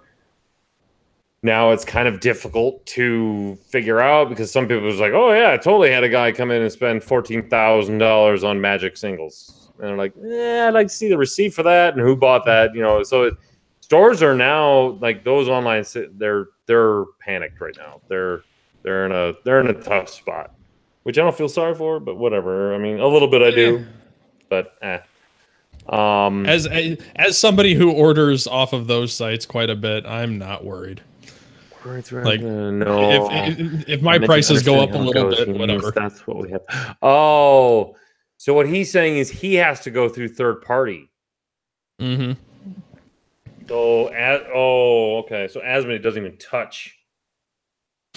Well, I mean, Asmodee started. Even think of people like Mashari in Kuwait. It's basically everyone except for Europe and the United States. Mm-hmm. Right. Because so, like, Asmodee is a European company anyway. That's why it's called. Yeah, they have Asmodee North America. A whole chunk over there. Yeah. So what you're saying is it's Australia that's getting fucked in the ass. Well, just look at one of our world championship guys, Justin Fu. Right? Fu, yeah, wow. Yeah. Like his country will get nothing. Like they will have, they'll have nobody go to Worlds. Mashari won't get to go to Worlds unless he travels to Europe, which he does constantly. So I guess he has a shot. Go to Europe and win something there.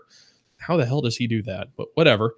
I mean, people down in Brazil, like, how are they gonna get it when they don't even have half the waves for Wave 1 or for for First Edition?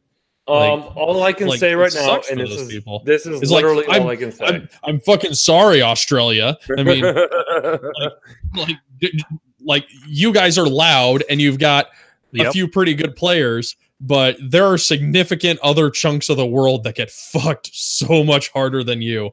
But I guess I super can't talk because I'm in the middle of the Midwest where everything is awesome. Everything is awesome. Everything is cool when you're one of the team.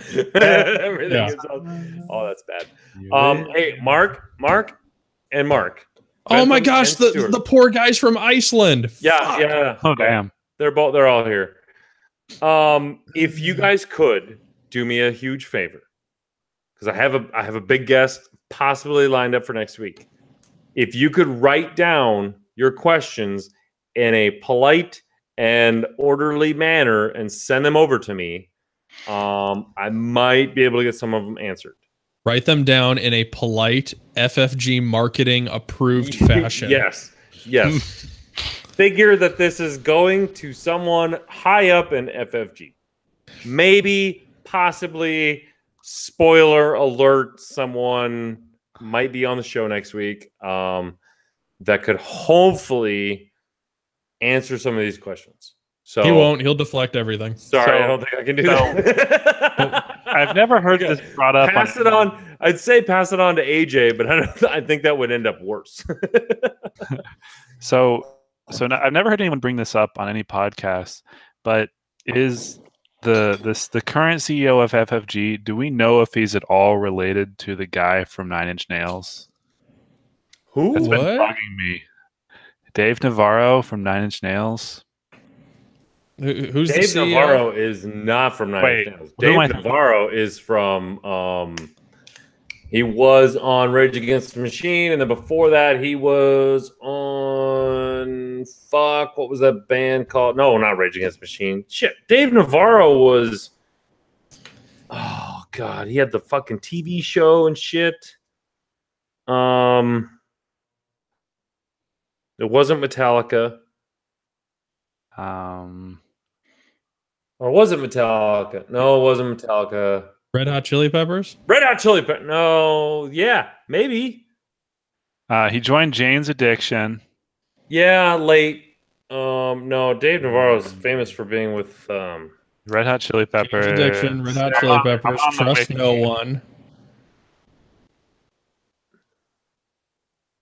But anyways, so no, I doubt it. Same last name. We're reading off the Wikipedia page, buddy. Anyways, the internet doesn't lie. No, Kiefer, next week's not going to be swear free. This is still the OCX Radio podcast. Come on. I might actually have to listen next week then. It's just going to be really interesting. Now I know I'm building it up a lot, and he's going to be like, I can't do it. And I'm like, Well, fuck. But if he can, I need to have the questions submitted first in order for him to do anything. So, or her, could be a her.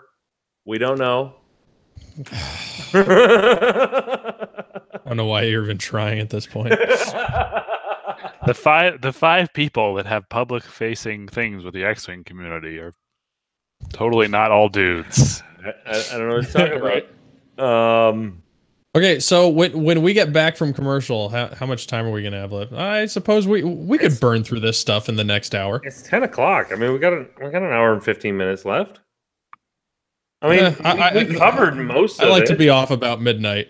I have to give some bullshit talk to incoming grad students tomorrow. That's fine. I mean, all we have is what? How many factions are you supporting, and how do you store your shit? Well, then I can burn a lot of stuff off of mine. I can also ask you guys what your opinion is on whether you prefer it to be re-release only or full conversion kits for tournaments once we have 7 factions. That's a good idea. Do we really want to do how to plan your store your stuff? That's kind of really hard to do on a fucking podcast. No, because that video that I'm trying to edit is me going through my storage stuff. So basically what we can do is like how to store your stuff.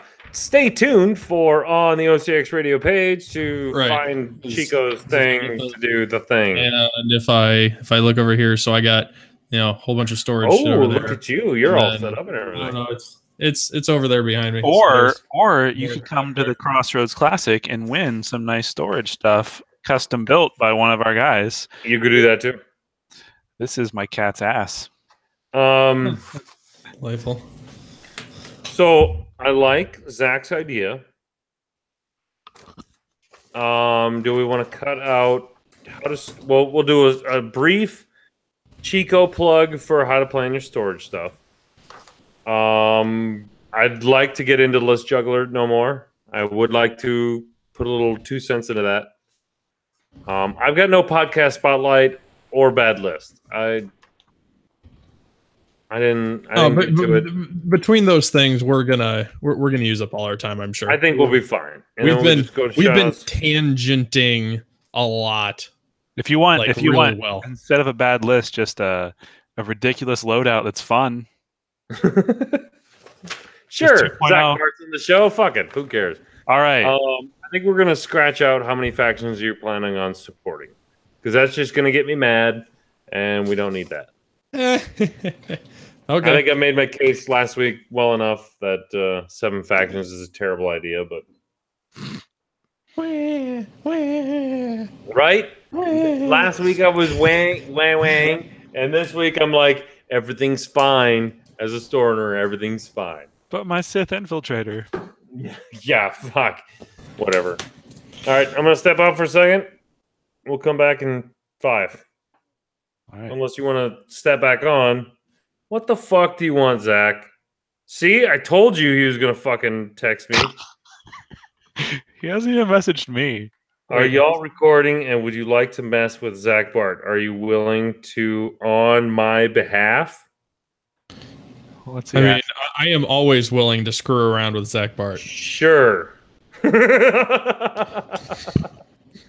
Don't let him in on the joke. Let's just go with that. We'll see. Make sure Zach Bart doesn't hear this.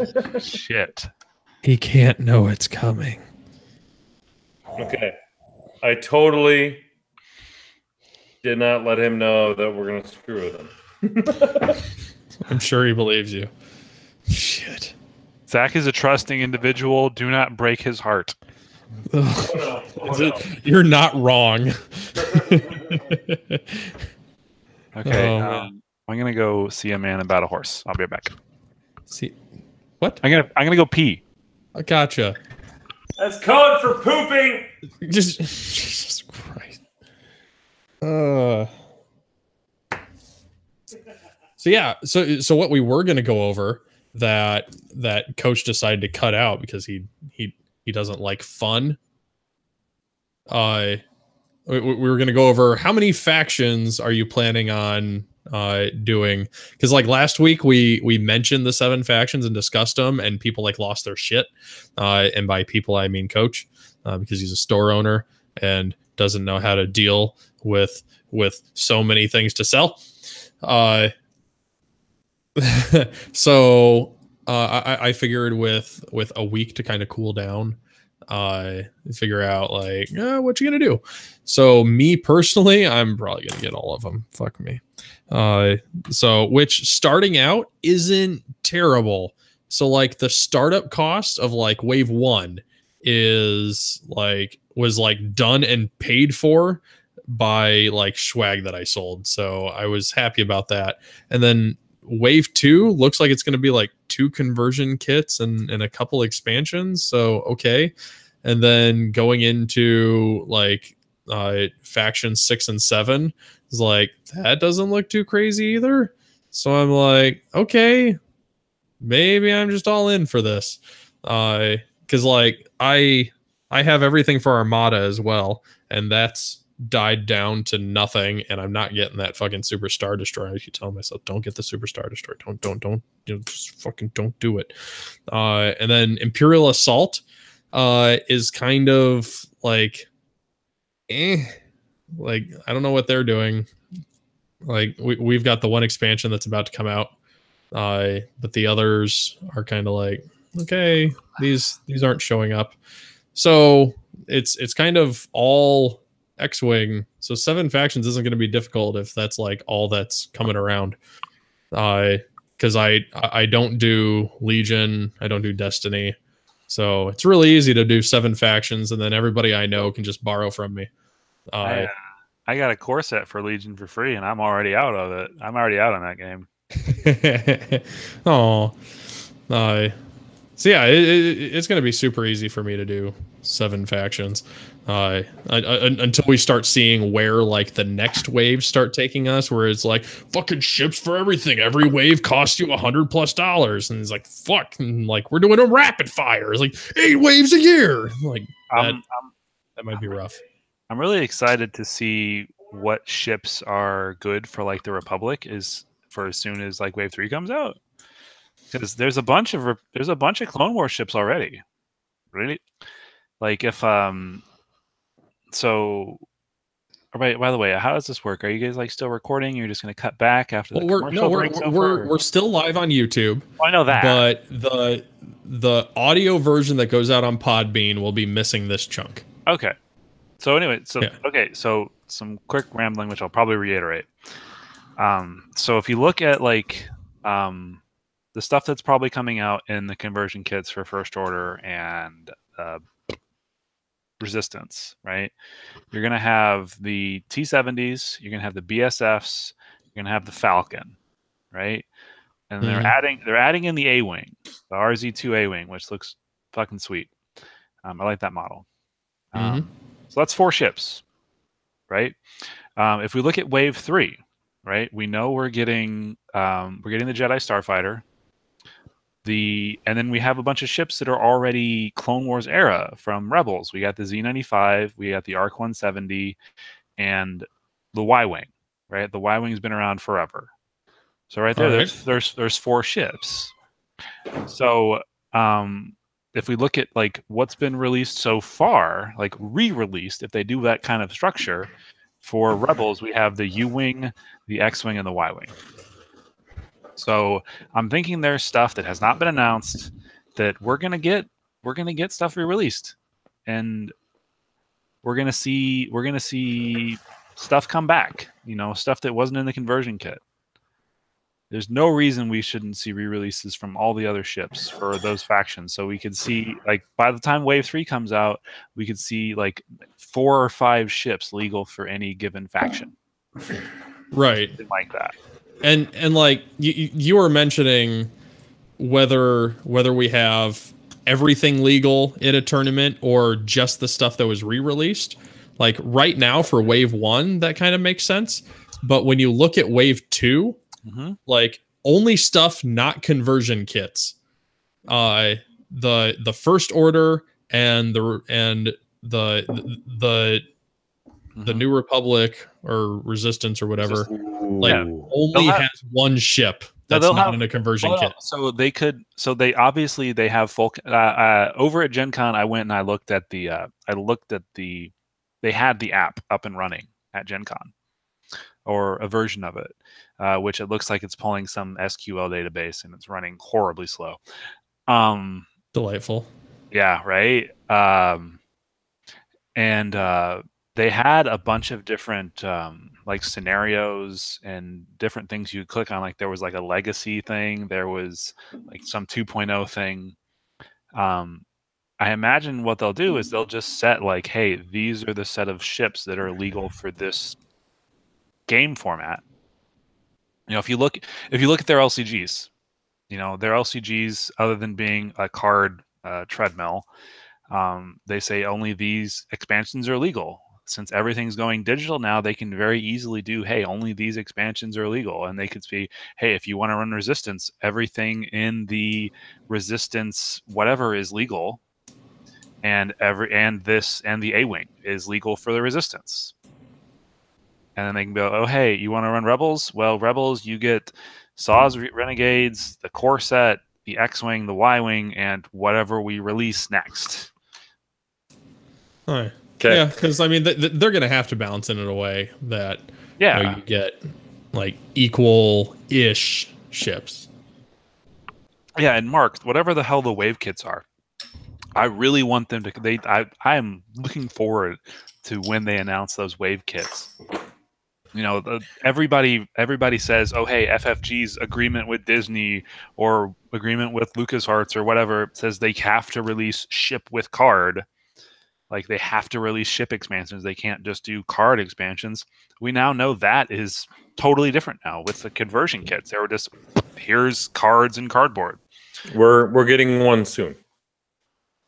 Like getting one as in the wave 1 kit, the deluxe wave 1 kits. Yeah, those are coming. Well, you're talking the tournament kits, right? Right. So they're kind of doing away with the store championships. Yeah, they're doing deluxe wave kits. Yeah, but my question is are they going to have? So let's say they release wave 2 of ships, which is, you know, First Order, and then Resistance. Right. Are they also going to be? Are they going to be releasing? Oh, hey, here are the updated wave 2 ships. You know, here's the Falcon and A-Wing and whatever, you know, shit for Imperial, and then hey, here's a wave 2 kit of hey, you already have bought all this shit. Here are the cards. Like, are they going to be releasing Wave 2? How do I explain this? The deluxe wave kits, from what I understand, are going to be officially releasing these ships to be playable in official tournament structures. See, that sounds really cool, but does that make sense? That makes sense. It's not like, okay, you bought the conversion kit, but then like they're gonna do like, oh, if you're gonna do a deluxe, you know, you're gonna do a wave 1 kit, it's these ships only. But in the wave 2, it's not just First Order and Resistance. It's like, okay, we release these ships also. Okay. And that's as far as I understand, that's how it's gonna go. I'm not the greatest at reading in between the lines, but whatever. I'll see when it gets here. I wanna come from out of commercial break because I have something really funny to say, and we have to get it off our chest. So sure, go for it. Because I'm definitely not going into the faction thing. Otherwise, we'll be here all night. Yeah, and I think we just went over it some. You did. I heard most of it. So it was good. So, well, thanks for the commercial, everyone. Hope you enjoyed that. I need a little programming edit here for we need to ask Chico a question. Chico, what? Recently, I believe you were on the Millennium Condor de la Fusion podcast. That's true. And I would just like to know how that went. Oh, it was bad. Have they released that yet? No, but an inside source says you got your ass handed to you. No, I didn't like. So So like, I mean, it's going to spoil it for everybody, but I did end up losing. We had what they said was one of the highest scoring matches and also one of the closest matches they've had. So I put on a good showing, but Zach has just an incredible ability to just pull like obscure, like point costs and like ship bullshit abilities. We call that fucking bullshit out of his ass. I mean, like there was stuff was like what are the names of the hosts on this podcast in London? And I'm like, I didn't even know there was a fucking podcast in London. Yeah, it's not fucking easy. Bruno. It's like how many points and what's the pilot ability of Cobalt Leader? And I sat there and I went, I don't even know what fucking ship Cobalt Leader is. Like, and Zach's like, oh, it's 28 points and here's the ability. I'm like, motherfucker. I can tell you what every upgrade card in 1.0 does. It's not that hard. Yeah, I just don't care anymore. Like, turns out, like I don't think people realize this. Is like I get asked questions constantly. Is like, oh, what happens if you put this combination with this combination? Is like, I don't pull these answers out of my head 90% of the time. I download like the rules reference and the FAQ, and I look at them and I search through. I do the exact same thing you people can do. I'm just better at it. I'm just really good at finding shit. And when you're on a podcast that's forcing you to like just pull stuff out of your head, it's not easy. But like there were some questions like one of them was can Kian Farlander spend his stress on zero focus just to get rid of his stress token? And I'm like, oh, that's easy. like these ones were like a cakewalk. But there were a lot of them that I'm like, I don't fucking know. And like, and I was pretty drunk at the time too. So that didn't help. Omega Leader. At least you were in true OCX fashion. Oh yeah, super. Like there was a question of how many points and what's the ability of something. And Zach rattled off the ability and then said the points, and he was wrong. So they were like, oh, Chris, you have a chance to steal. And I just guessed the number of points, and they were like, you're right. But what's the ability? And I was like, I don't know. And they're like, Zach just said it. And I was like, I was drunk at the time. Like, what do you want? Like, he just said it, and I couldn't steal points from him. So I was like, whatever, fuck me. So, but we had a blast. Like, he has a lot of fun with that. So definitely go have a listen. It's a lot of fun. And Zach's a great guy. It was a blast going against him. Well, it's just getting too easy to print medals out for the guy. It's the same thing every time. Fuck. Jeez. I saw his stack.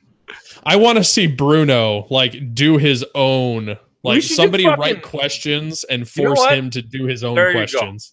Throwdown. I'll come up with the questions, Bruno, and you against Zach Matthews on the OCX radio podcast. We'll have the Alex Trebek versus the competition show. So I think my favorite moment was when he asked he asked what is the name of the Gamorrean pilot that flew a Y-wing away from the first Death Star? Wasn't that originally Kian? You got it. He's not a Gamorrean. He's an Amorian. But Gamorrean is fucking Marvel Comics. French bastard. Like, he couldn't pronounce Amorian, and Zach heard Gamorrean, which he's sitting there talking about the guy from the Rogue Squadron book. What's his name? The Gamorrean pilot in Wraith Squadron. I don't read. Shit. No, Piggy? Yeah, Piggy. I believe you. Yeah, there was a Gamorrean who like got like cybernetic implants or something, and he was like intelligent and could fly an X-wing. Wait. Part of Wraith Squad. Wait. So is he in the Soul Stone? All right, I'm stopping this fucking nerd fest right now. This is bullshit. I just wanted to make fun of him because he didn't win. That's all. I didn't want a 20-minute conversation about some piggy dude on a Gamorrean soulstone thing. Whatever. All right, so across Piggy on the Gamorrean Soulstone. That's going to be my cover band. My cinematic universe. Did that. All right. What I want to discuss next, quick, is guys, no more list juggler. Good. Yeah. I was a little sad to see that. That was a very interesting announcement. Is this because FFG is not exporting the lists to any formatable collective 1001 format thing, or okay? So I will give my opinion on this because I've worked a lot with him. I know the inner workings of how List Juggler works. As far as the tournament results, minus the whole what list each person was flying, is completely unchanged from 1.0 to 2.0. Any format of anything ever, like I output to it. TTT. I think they're outputting List Juggler data, so you can upload directly in there. That's getting in there just fine. That's no big deal. But the bigger part of what List Juggler is getting the actual lists of what people flew in there, getting that in there, as well as the meta wing, which allows you to see, where all the different lists are bubbling to, which uses all of the List Juggler backend data as it like pulls all those metrics to determine like which ones are the best. So because it's all going to be under one app, and the export feature on that isn't simple. And Sozin has been working with people over at FFG, trying their damnedest to make it something that he can easily import in, so that people can get the data on there as fast as possible. And in true Sozin fashion, I'm sure he's running into endless roadblocks. And I really think, and this is no bash on Sozin, I really think this is a huge like marketing ploy of just him trying to get the community enraged, which it's working. And I'm hoping that, he's throwing this big fit over it. He blasted it on Reddit and, every platform he could find. He wasn't like this cute little, I'm just going to die away and disappear. He made a big stink about this because he wants it to get back to FFG. He wants them to hear how important he is, which he is. I'm not downplaying that at all. And he is hoping that FFG will hear that and do something to finally support the people who are supporting them so hard. And I hope to God it works and he gets them to output some sort of format he can work with and respect the people who are creating software for them so much. And we can move on into the future with something that works for everybody. Am I wrong? I have a conspiracy theory. Ooh, sure. I love conspiracy theories. Was mine not good enough? Hold on. Ready. Okay. So, like I said, I fooled around with the app a bit. Okay. They had it at Gen Con. Part of it, like to save a list, you have to create an Asmodee account in order to do that. What? Or at least, or like to upload a list or to track a list. Wait, what? I have a feeling that any larger tournament is going to require you to have your own list. I think that FFG might want them. It could be part of it that FFG might want List Juggler to be gone for them to be able to adapt point costs and all that stuff without people seeing it. They want the meta to be a little slowed down, but still be adapting and changing. Like you're going to have to go and get word of mouth to learn about this bullshit Ghost Fen stuff. You're not going to be able to see it on that. And hopefully by the time something is spread, that they can adjust, 3 months every 3 months. I need a time out here. You said that when you want to save a list, it looked that way. The app, you need an Asmodee login password kind of a thing. I remember there being some things like to export. There was an ability to export or to save things on the app. It was all running on like a tablet. Sure. There was a thing to log in to be able to save accounts. I only messed around with it for a couple minutes. But I think they are going to be tracking like what's doing tournaments, like what's doing well. They're going to be tracking these things. They're probably going to be tracking players and tracking like performance of upgrade cards on their own. Which means they're also going to need tournament data.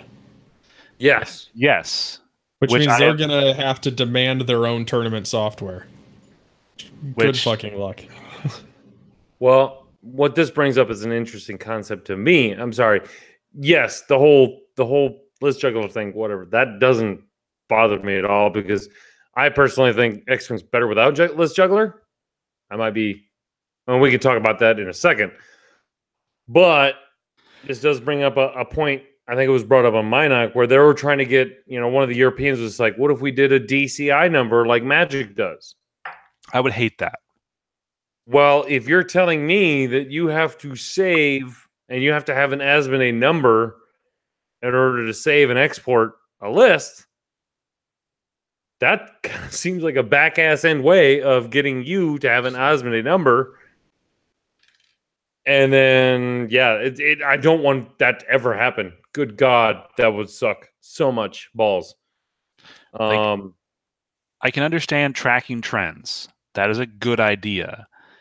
But tracking individual players...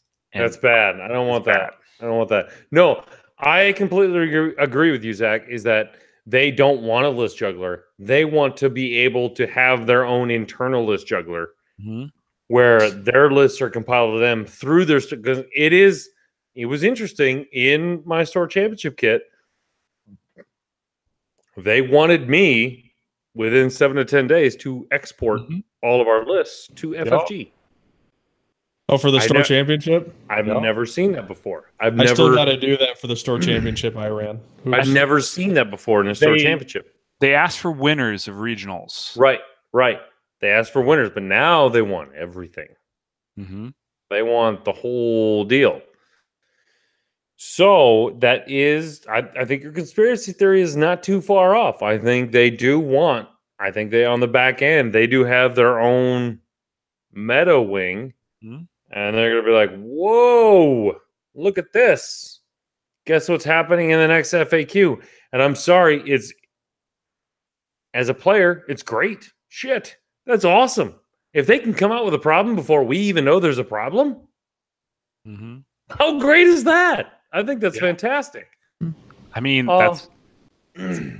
I would love it if there was no list juggler. I understand what he was trying to do. It was a great service. It was awesome. But I shouldn't say list juggler was great. But the meta wing half of it was I'm just gonna net deck. Yep.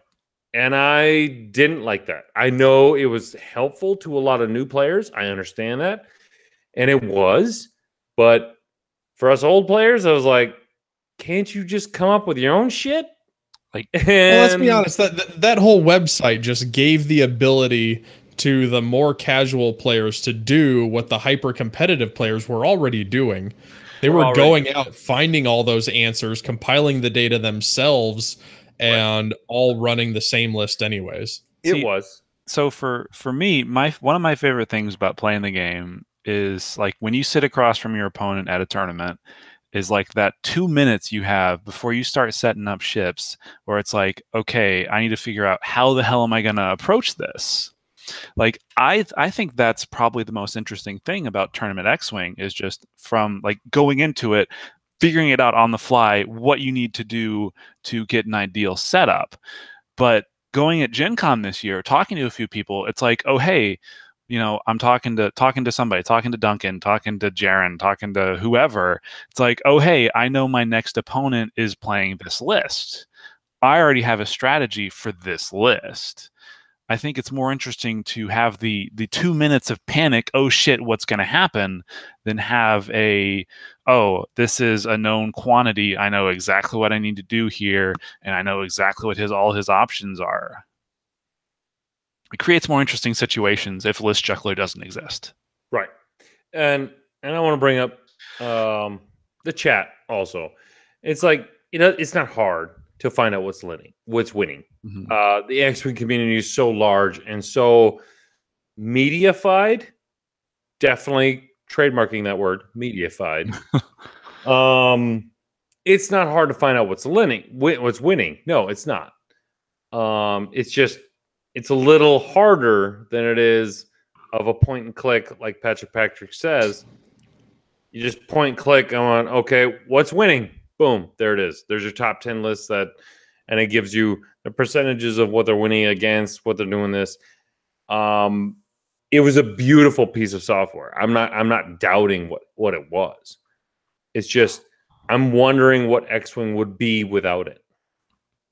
It would be very interesting to see, like, okay, this is my local meta. This is what I've seen on countless hours of Gold Squadron streams.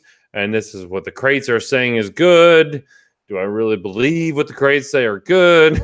It's just, if you listen to enough podcasts, you watch enough streams, you're going to find out what a meta is. But at the same time, if FFG is collecting all this data, like might be happening, they're like, next week, okay, we found out that the Ghost doesn't need a gunner slot. So it's just gone. Yep. Well, then they're like, fuck, okay. Wild West all over again, which I'm sorry, I'm a home brewer at heart. That's great for me. I love that shit. And I think it's good for the game. Keep it on its toes as much as possible. But it is kind of sad because I know there was a lot of work that went into List Juggler. There was a lot of work. Mm-hmm. And Chico, you could be right. It could be a whole smoke and mirrors kind of a thing. And hey, you know what, Sozin, if this is, you're doing a great job. Mm-hmm. Because I think it's about 60-40 right now. They're like, we want List Juggler, but the 40% is going, but do we really want List Juggler? I don't know if he kind of saw the whole, well, what if X-Wing didn't have List Juggler, argument kind of undercut it. But it'll be interesting to see that play out for a couple of more weeks. It's not that far away, guys. September 13th is just around the corner. It's a month away. Yeah. So I want my stuff so bad. It'll be very, very interesting. It could be very, I don't know. It's Wild West. That's the only way I can describe it. It's when the game's the most fun. So September 13th comes along. How long do we have until we have like the first like FFG official kits that start hitting? I mean, we've got, Crossroads is going to come up, and that's going to hit hard quick. But December, like December, December, we're going to start getting kits. No. We should probably have Deluxe Wave Kit 1 before Crossroads. All right. I'm excited to see what kind of stores around me will get it. I'm just gonna go with should. Usually when things on my distributor list start getting closed and I can't up or lower them, it's usually about a month out. And I have a feeling Deluxe Wave Kit is a month out, so it's going to get closed here pretty soon. It's Deluxe Wave. I'm sorry, guys. I seriously think FFG has not given a shit about 1.0 for so long that that all they've thought about is 2.0, and they're gonna get it right. Oh God, have you seen the designers? Like why the shit did they make the designers the marshals for Worlds and Gen Con? Those guys are so fucking checked out. Like Worlds, me and Brent ran that shit. There were so many times that, you know, people would call for a marshal and we would like go up to whichever designer they gave us that day, and we'd be like, hey, we got this situation, and they go, what do you think? Don't it's like, don't sure, care. let's go with that. So fucking checked out. It was like, can we answer this quick so I can go back to talking to this guy about 2.0? We were having a good conversation before you came along, Judge. Get out of here. Like, that is how Worlds felt the whole time through. Is like, it's like, could you just give me a Marshall sticker and just buzz off? Do your thing. Have fun. You guys are doing great. But leave me alone. I literally don't want to talk about 1.0 right now. This is super didn't. I haven't talked about 1.0 in the last 3 years. So oh man, there was one guy at my store today that wanted to play 1.0 games. I felt so bad. Yeah, there was a guy local around here sent me a message saying, hey, do you have such and such a chits for the Star Viper? We're trying to do an epic game, and we're missing this stuff for 1.0. And I was like, oh, sure, yeah, here you go. And he was like, hey, when do you want it back? And I was like, no, keep it. And he's like, can I pay you for it? And I was like, dude, I was literally going to dump this in a box and light it on fire in a week. Yours. It's yours. It's like, do you want any more? Like, try enticing people to a store championship this weekend with 1.0 gear. Doesn't work. There's 2.0 cards in there. Oh, I mean, the championship card is worthless. Speaking of mine is framed. Speaking of Star Vipers, you guys said you had like a bad list highlight or something, and not to just try to keep you on track or anything like that. But I have an awesome build that I think is a lot of fun. You know where you can send that? Where's that? OCXradio@gmail.com. That's what I get for trying to keep us on track. That is what you get, because I already crossed that section out. What I like to do right now is take questions from the chat, because man, have they been blowing up lately, and I have not been paying. I've been trying to pay attention, but we're gonna go within this segment, which is gonna take about 20 seconds for them to hit them. We're gonna go with, do you have any questions for Zach / possibly us?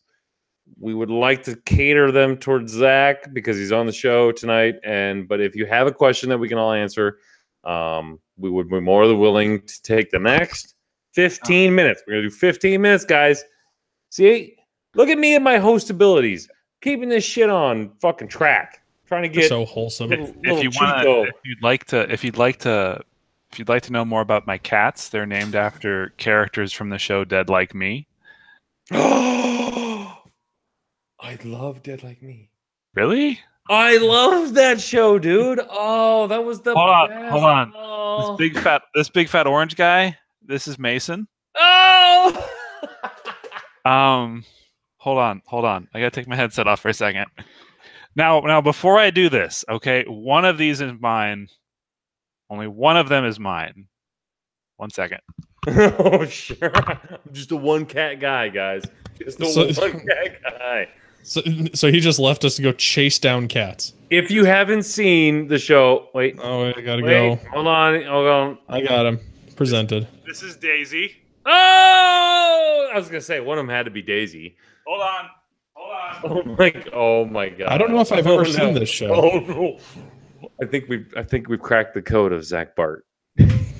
He has 3 cats in his house, and they are not tiny cats. Heather, have we seen Dead Like Me? Yes, We have? I think so. How you know? What the hell is that show? Heather, come on the show. Come on. Come on, I need to talk to What Dead is Like Dead Me. Like Me? It's the one What? where the girl gets dead and she becomes a Grim Reaper and she has to like usher people into the afterlife. She's like, Becomes a Grim Reaper. well, she's like a skinny little emo girl, and Okay, this is my cat. This is my cat. This is George. oh wow, Hi, those George. serious green eyes. George, you have Ah, scary he eyes. has no tail. It's everybody. Okay. Heather. Anyways, there's one more that's also my George that's says also hi. my brother's. Oh dear Lord, you have 4 cats in your house. There's 4 cats in my house. That explains a lot, Zach. I know I have a problem, and You seriously do have a problem. I You do. don't have a mice problem, but you have a problem. And then the other one, the 4th cat is named Reggie, who is actually like it's George's little sister, like actually I from the was just same. gonna say that's from the George's same little mom. sister. Anyways, so that questions from the chat. I actually had to close the chat out to see your cats. That's why I haven't go with, seen this thing. It's not how on about this Netflix. They wanted to hear my bad list submission. No. Okay, fine. Well, fine. If you can rattle it off real quick, go ahead. Oh no, 2.0, 8 health Guri. Throw on hull upgrade and the title and shield upgrade, and she does work. Just throw on Predator. She's like 90 fucking points. Oh my god.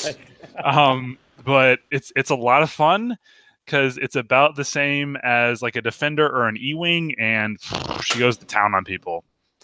Jesus, That's ridiculous. Especially at I-5. Like that. Oh yeah. I totally forgot about the linked into barrel roll linked into robot focus. And calculate. I was still tearing shit up. It was great. Super good. Super good. Can you explain why tracking individuals is bad exactly? Your reasons tied to what magic did or does? That's a loaded fucking question, Tommy. No. Hard pass. Put on your tinfoil hat. Right? Okay, we're just going to take the first half of that. Can you explain why tracking individuals is bad? I think having public information from an official source about individuals is bad because, I think sometimes people that go up against people that they know are X-Wing famous, for lack of, I hate that phrase, they get nervous and do things that think, oh, hey, I should do something that is not what they'd expect, which is just an awful move. Sometimes the obvious move is a good thing to do. So it can throw people off. It can create situations where those people, because they have some official notoriety, gives them situations that are better for them. Now, I'm going to go with FFG's probably not going to have this information public.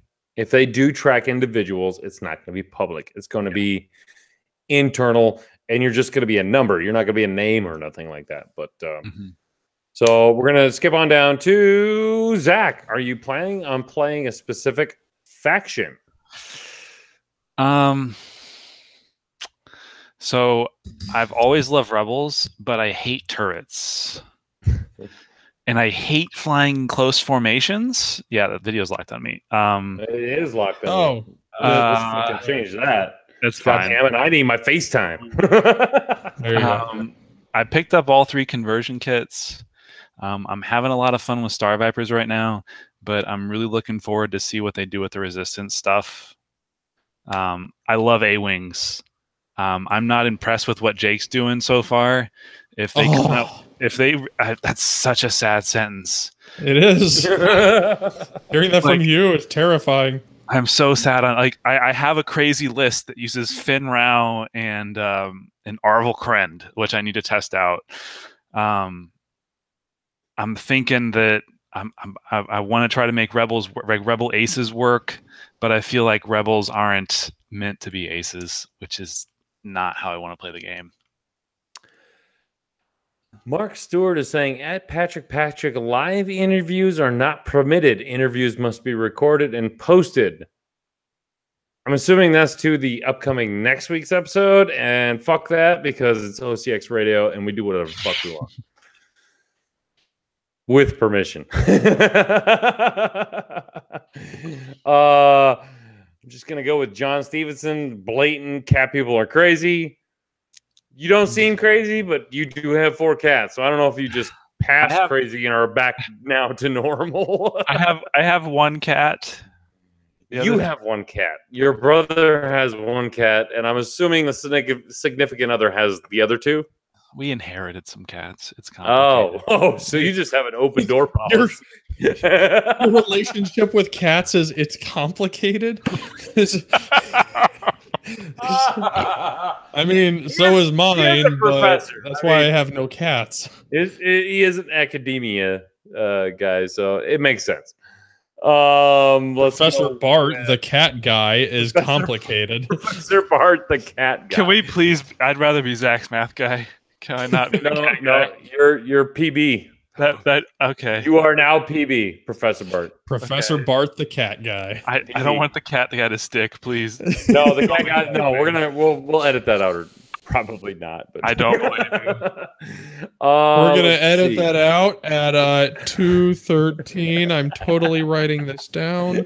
Scribble, something. Okay. Let's see. Now it just turned into nothing but cats. Nope, still cats. Now we have a mouse thing. Well, looks like you're done. Fuck, the chat just the chat just went cat crazy. So now you're done. Oh wait, Mark Stewart, were you the Canadian streamer that I jumped in on? No. I mean, he said I saw a beer spill coming, and that was on a. Canadian are you stream. asking him the question? Yeah. That's gonna be a while till it gets to him. So.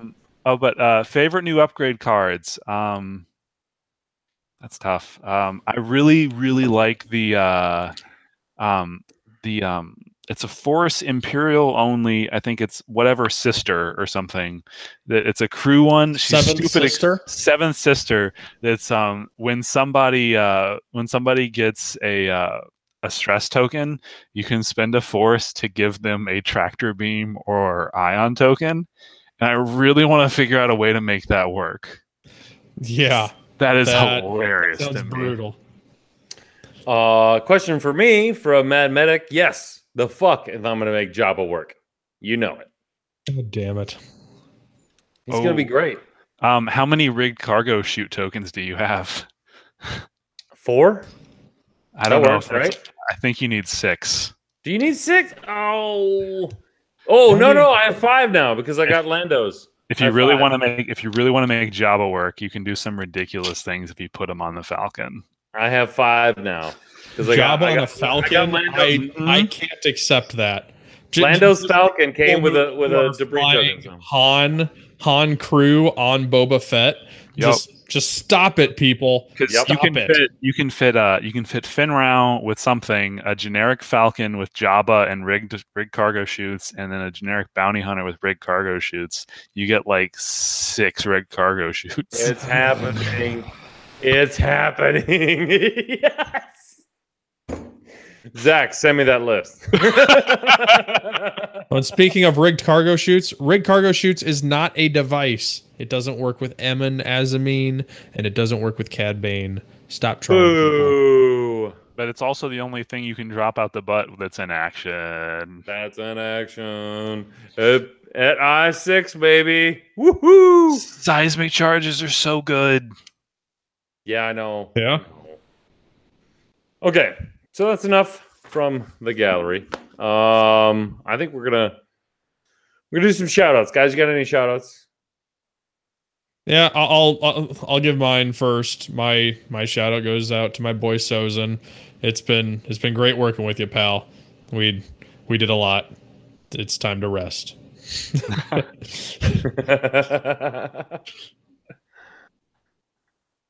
Zach? Me? Shout outs?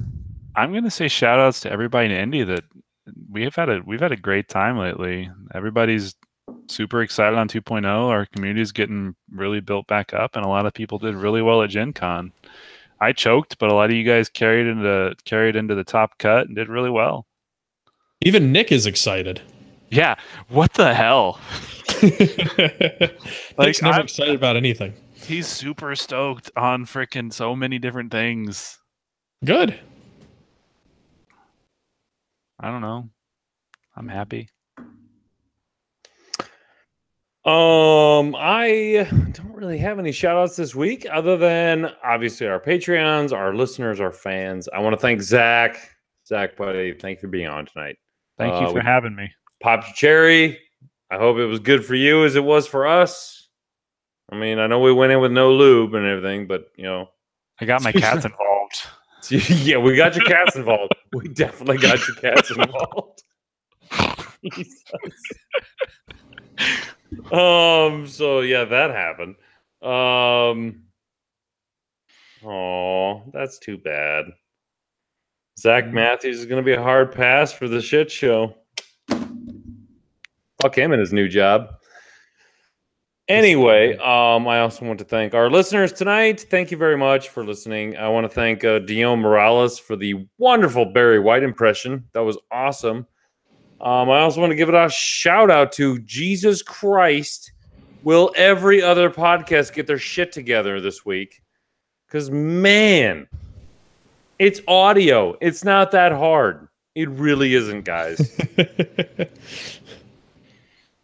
Get it together. You're professionals. Come on. So I believe that's it. If you have any comments or complaints, please send them to ocxradio@gmail.com so Montana can read them. If you have any bad list submissions you like to make fun of, you would like us to make fun of on the air, again, also ocxradio@gmail.com. Thank you for listening, everyone. Tune in next week. It should be, hopefully, a bombshell of an episode. We might get a lot of answers that we're all looking for. We don't know. Maybe we won't, and we'll just hear this one. We're gonna try. He or she talk out of some fun stuff. We don't. And Hassle Family Time Games to sign up for the Crossroads Classic on October 13th and 14th. Yeah. Please go to I'll be there. something related to the Crossroads Classic. Either Family Time Games, Crossroads Classic Facebook page, or Hangar 19 Facebook page. Go there, sign up. Guys, it's $25. Just It's going to be great. Just do it. I promise you. Great. It's casual. It's fun. Just go. I run one of the smoothest tournaments you're ever going to be at. There you go. You heard it from Cat's mouth himself. Thank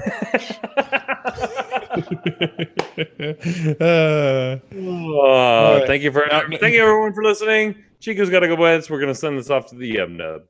Zach, if you're not aware, this is the part where we sing the Yub Nub song from the Ewoks. Uno, dos, tres, cuatro. Go. Yub Nub. Yub Nub. Yub Nub.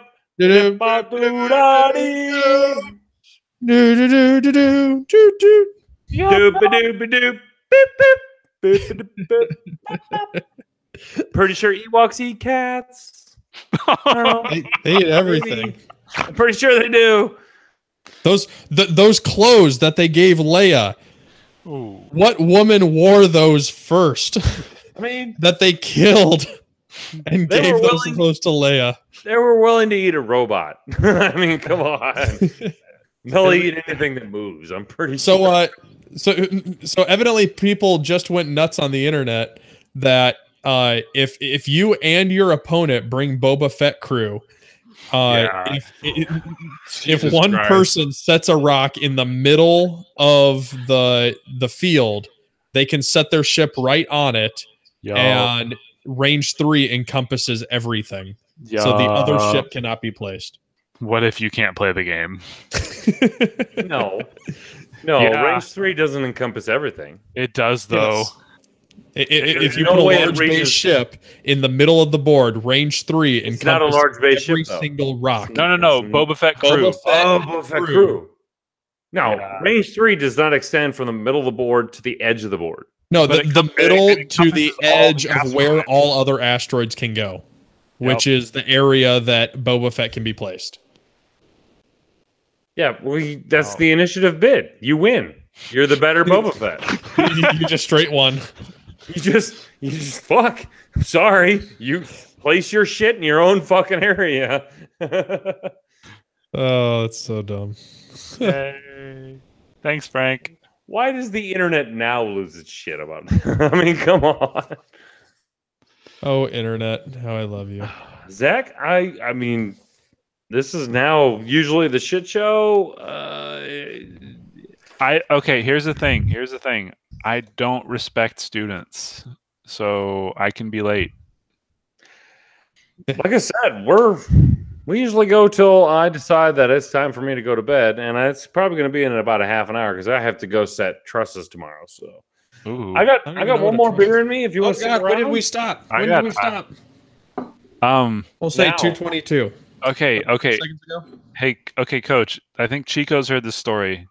Here's a fun one. So I taught a summer class this summer.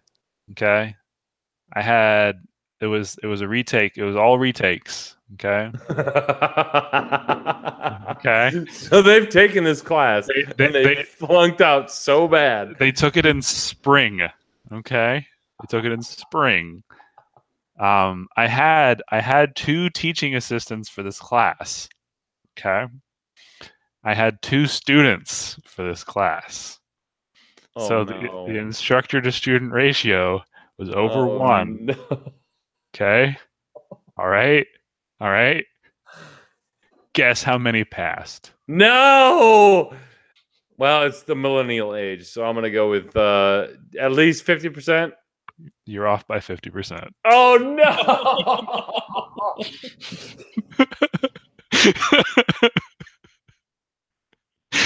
How was that even possible? Like, do you not beat them? Like, is there no classic Catholic fucking nunnery going on in there? Like, there should be. Like, did they just show up and they put their earbuds in? You're like, I don't fucking care. I'm getting paid anyway. They didn't do the first half of that sentence. Wait, hold on. Okay. Next time you get a class like that, you just call me in. I'll fucking fly. Jesus. I will. You might as well. It'd be them bitches learn something. I guarantee you, they'll learn something. I'm trying. They might fail the test, but they will learn something. I'm trying real hard to quit my job right now. It's great. It's not a secret. We'll just send this link to your boss. No. What do you teach? Knows. What do you teach? Knows. What do you teach? What do you teach? Engineering classes. Engineering. Yeah. Ooh. Right. Oh, wait, hold on. So wait, Ryan, you had a question. Hold on. A-Wings. Okay. I'm really hoping. I'm hoping that they're just fun. That they do cool shit. Chica, are you going to bed? Yeah, I stopped my Audacity. I'm exporting. Once I get it into Dropbox, I'm out. Oh yeah. I guess. Okay, we can stop. Yeah, we can stop Audacity. So I'll stop mine. Stop. Wait, do I hit the stop button or the red circle? Stop button. Stop button. The red circle is record.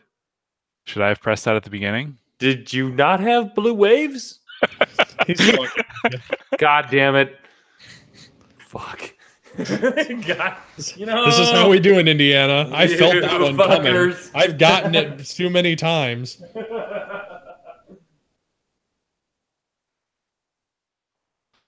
Desktop.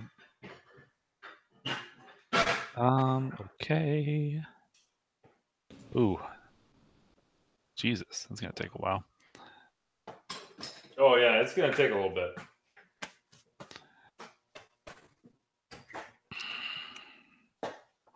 Proceed with the A-Wings. Wait, did they show any of the actually A-Wing aces? They gave us the expose guy. Yeah. Which actually seemed pretty cool. I'm kind of excited about that because I like expose, even though it's probably garbage. They also showed the 3 banks are green, which is fucking cool. I'm actually pretty excited about the A-Wings, just to be able to be like, oh, hey, I overshot you. Whatever, boost, I'll shoot you out the butt. That's kind of fun.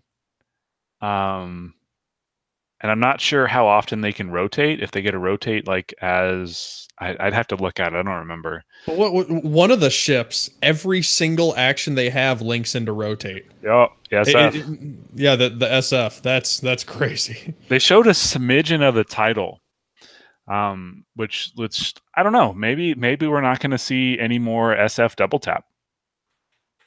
That might be gone.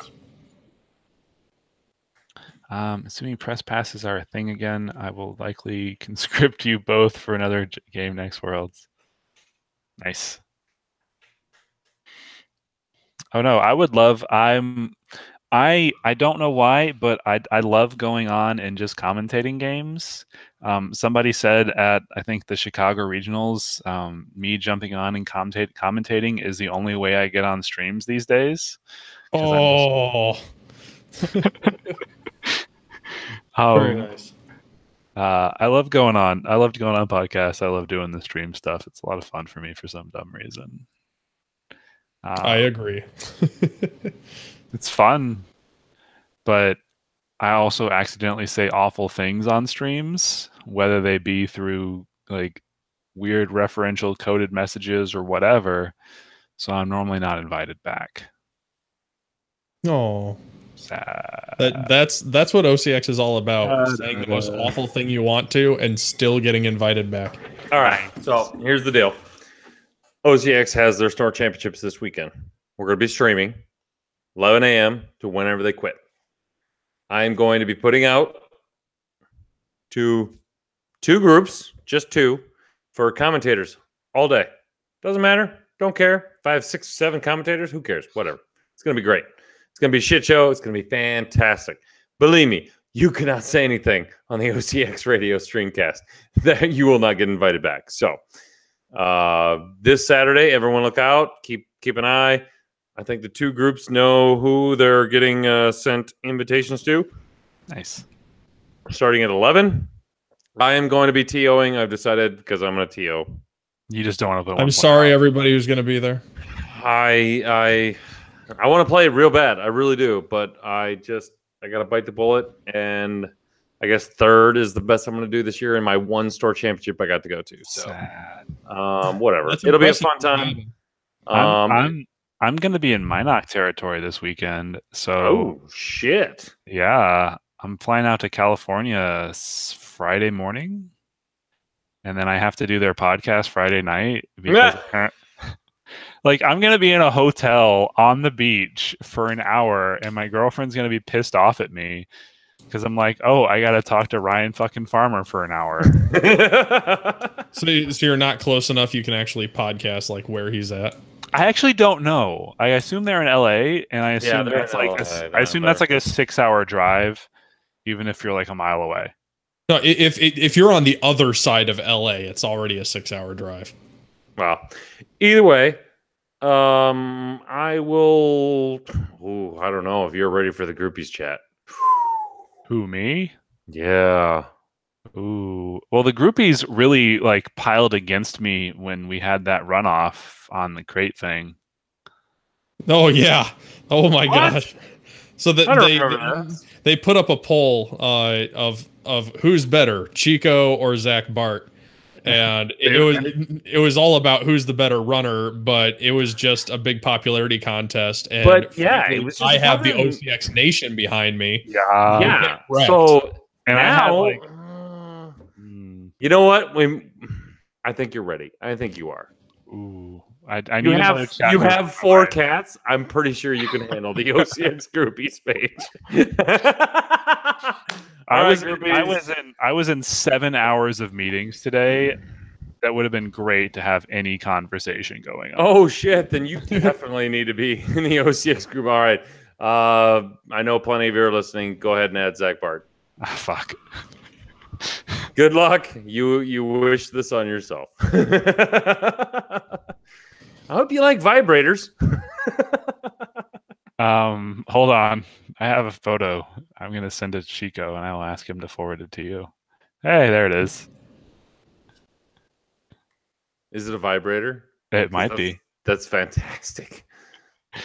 It's not the Harry Potter one where they tried to sell the little girls and it vibrated, and the parents had to sue them because their little girls were getting a little too much pleasure out of it.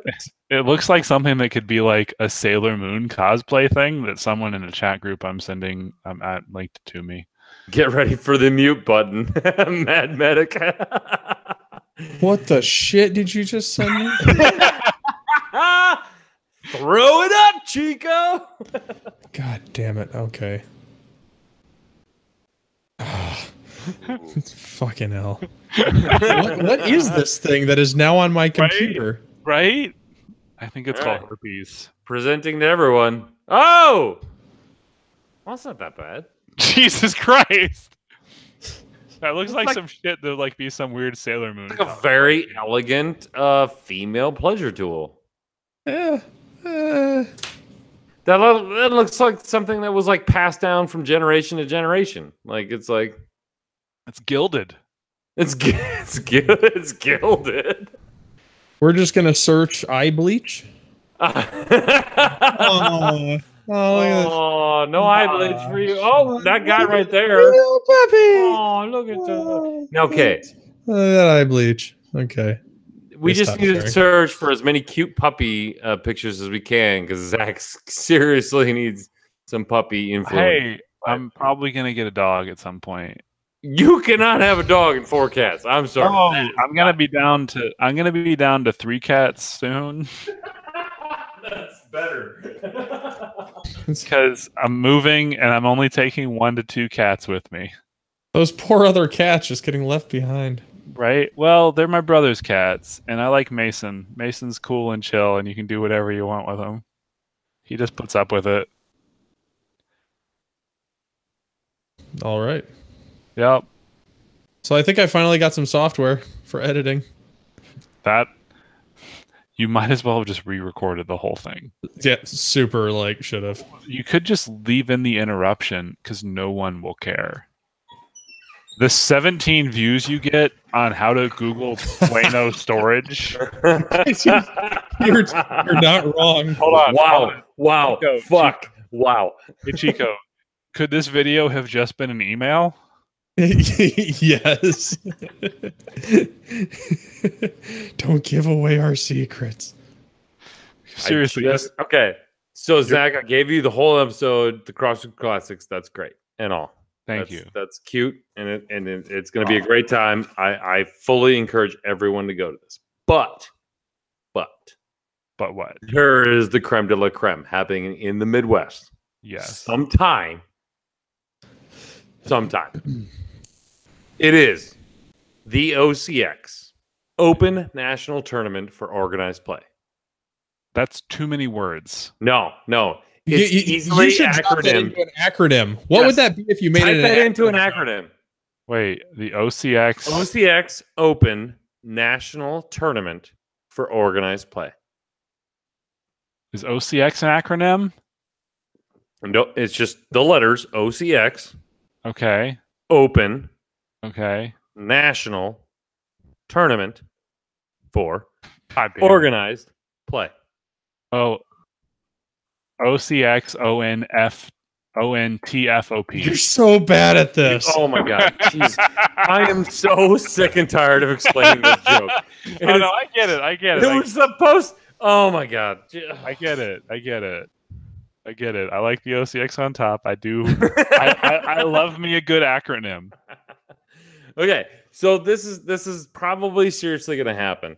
I have calculated the exact point where Minneapolis, Chicago, Kansas City, Omaha, Orange City, St. Louis, and not quite Indianapolis all converge on a 4-hour drive, and it is Cedar Rapids, Iowa. Jesus Christ. And Sure. we are. Oh, by the way, Milwaukee is included in this. Milwaukee's 4 hours away. Milwaukee. And we are going to have the OCX Open National Tournament for Organized Play. I don't think I can drive into Iowa past Davenport. So Nathan's going to come You're with. basically there. If you're in Davenport, you're like another hour away. Too far.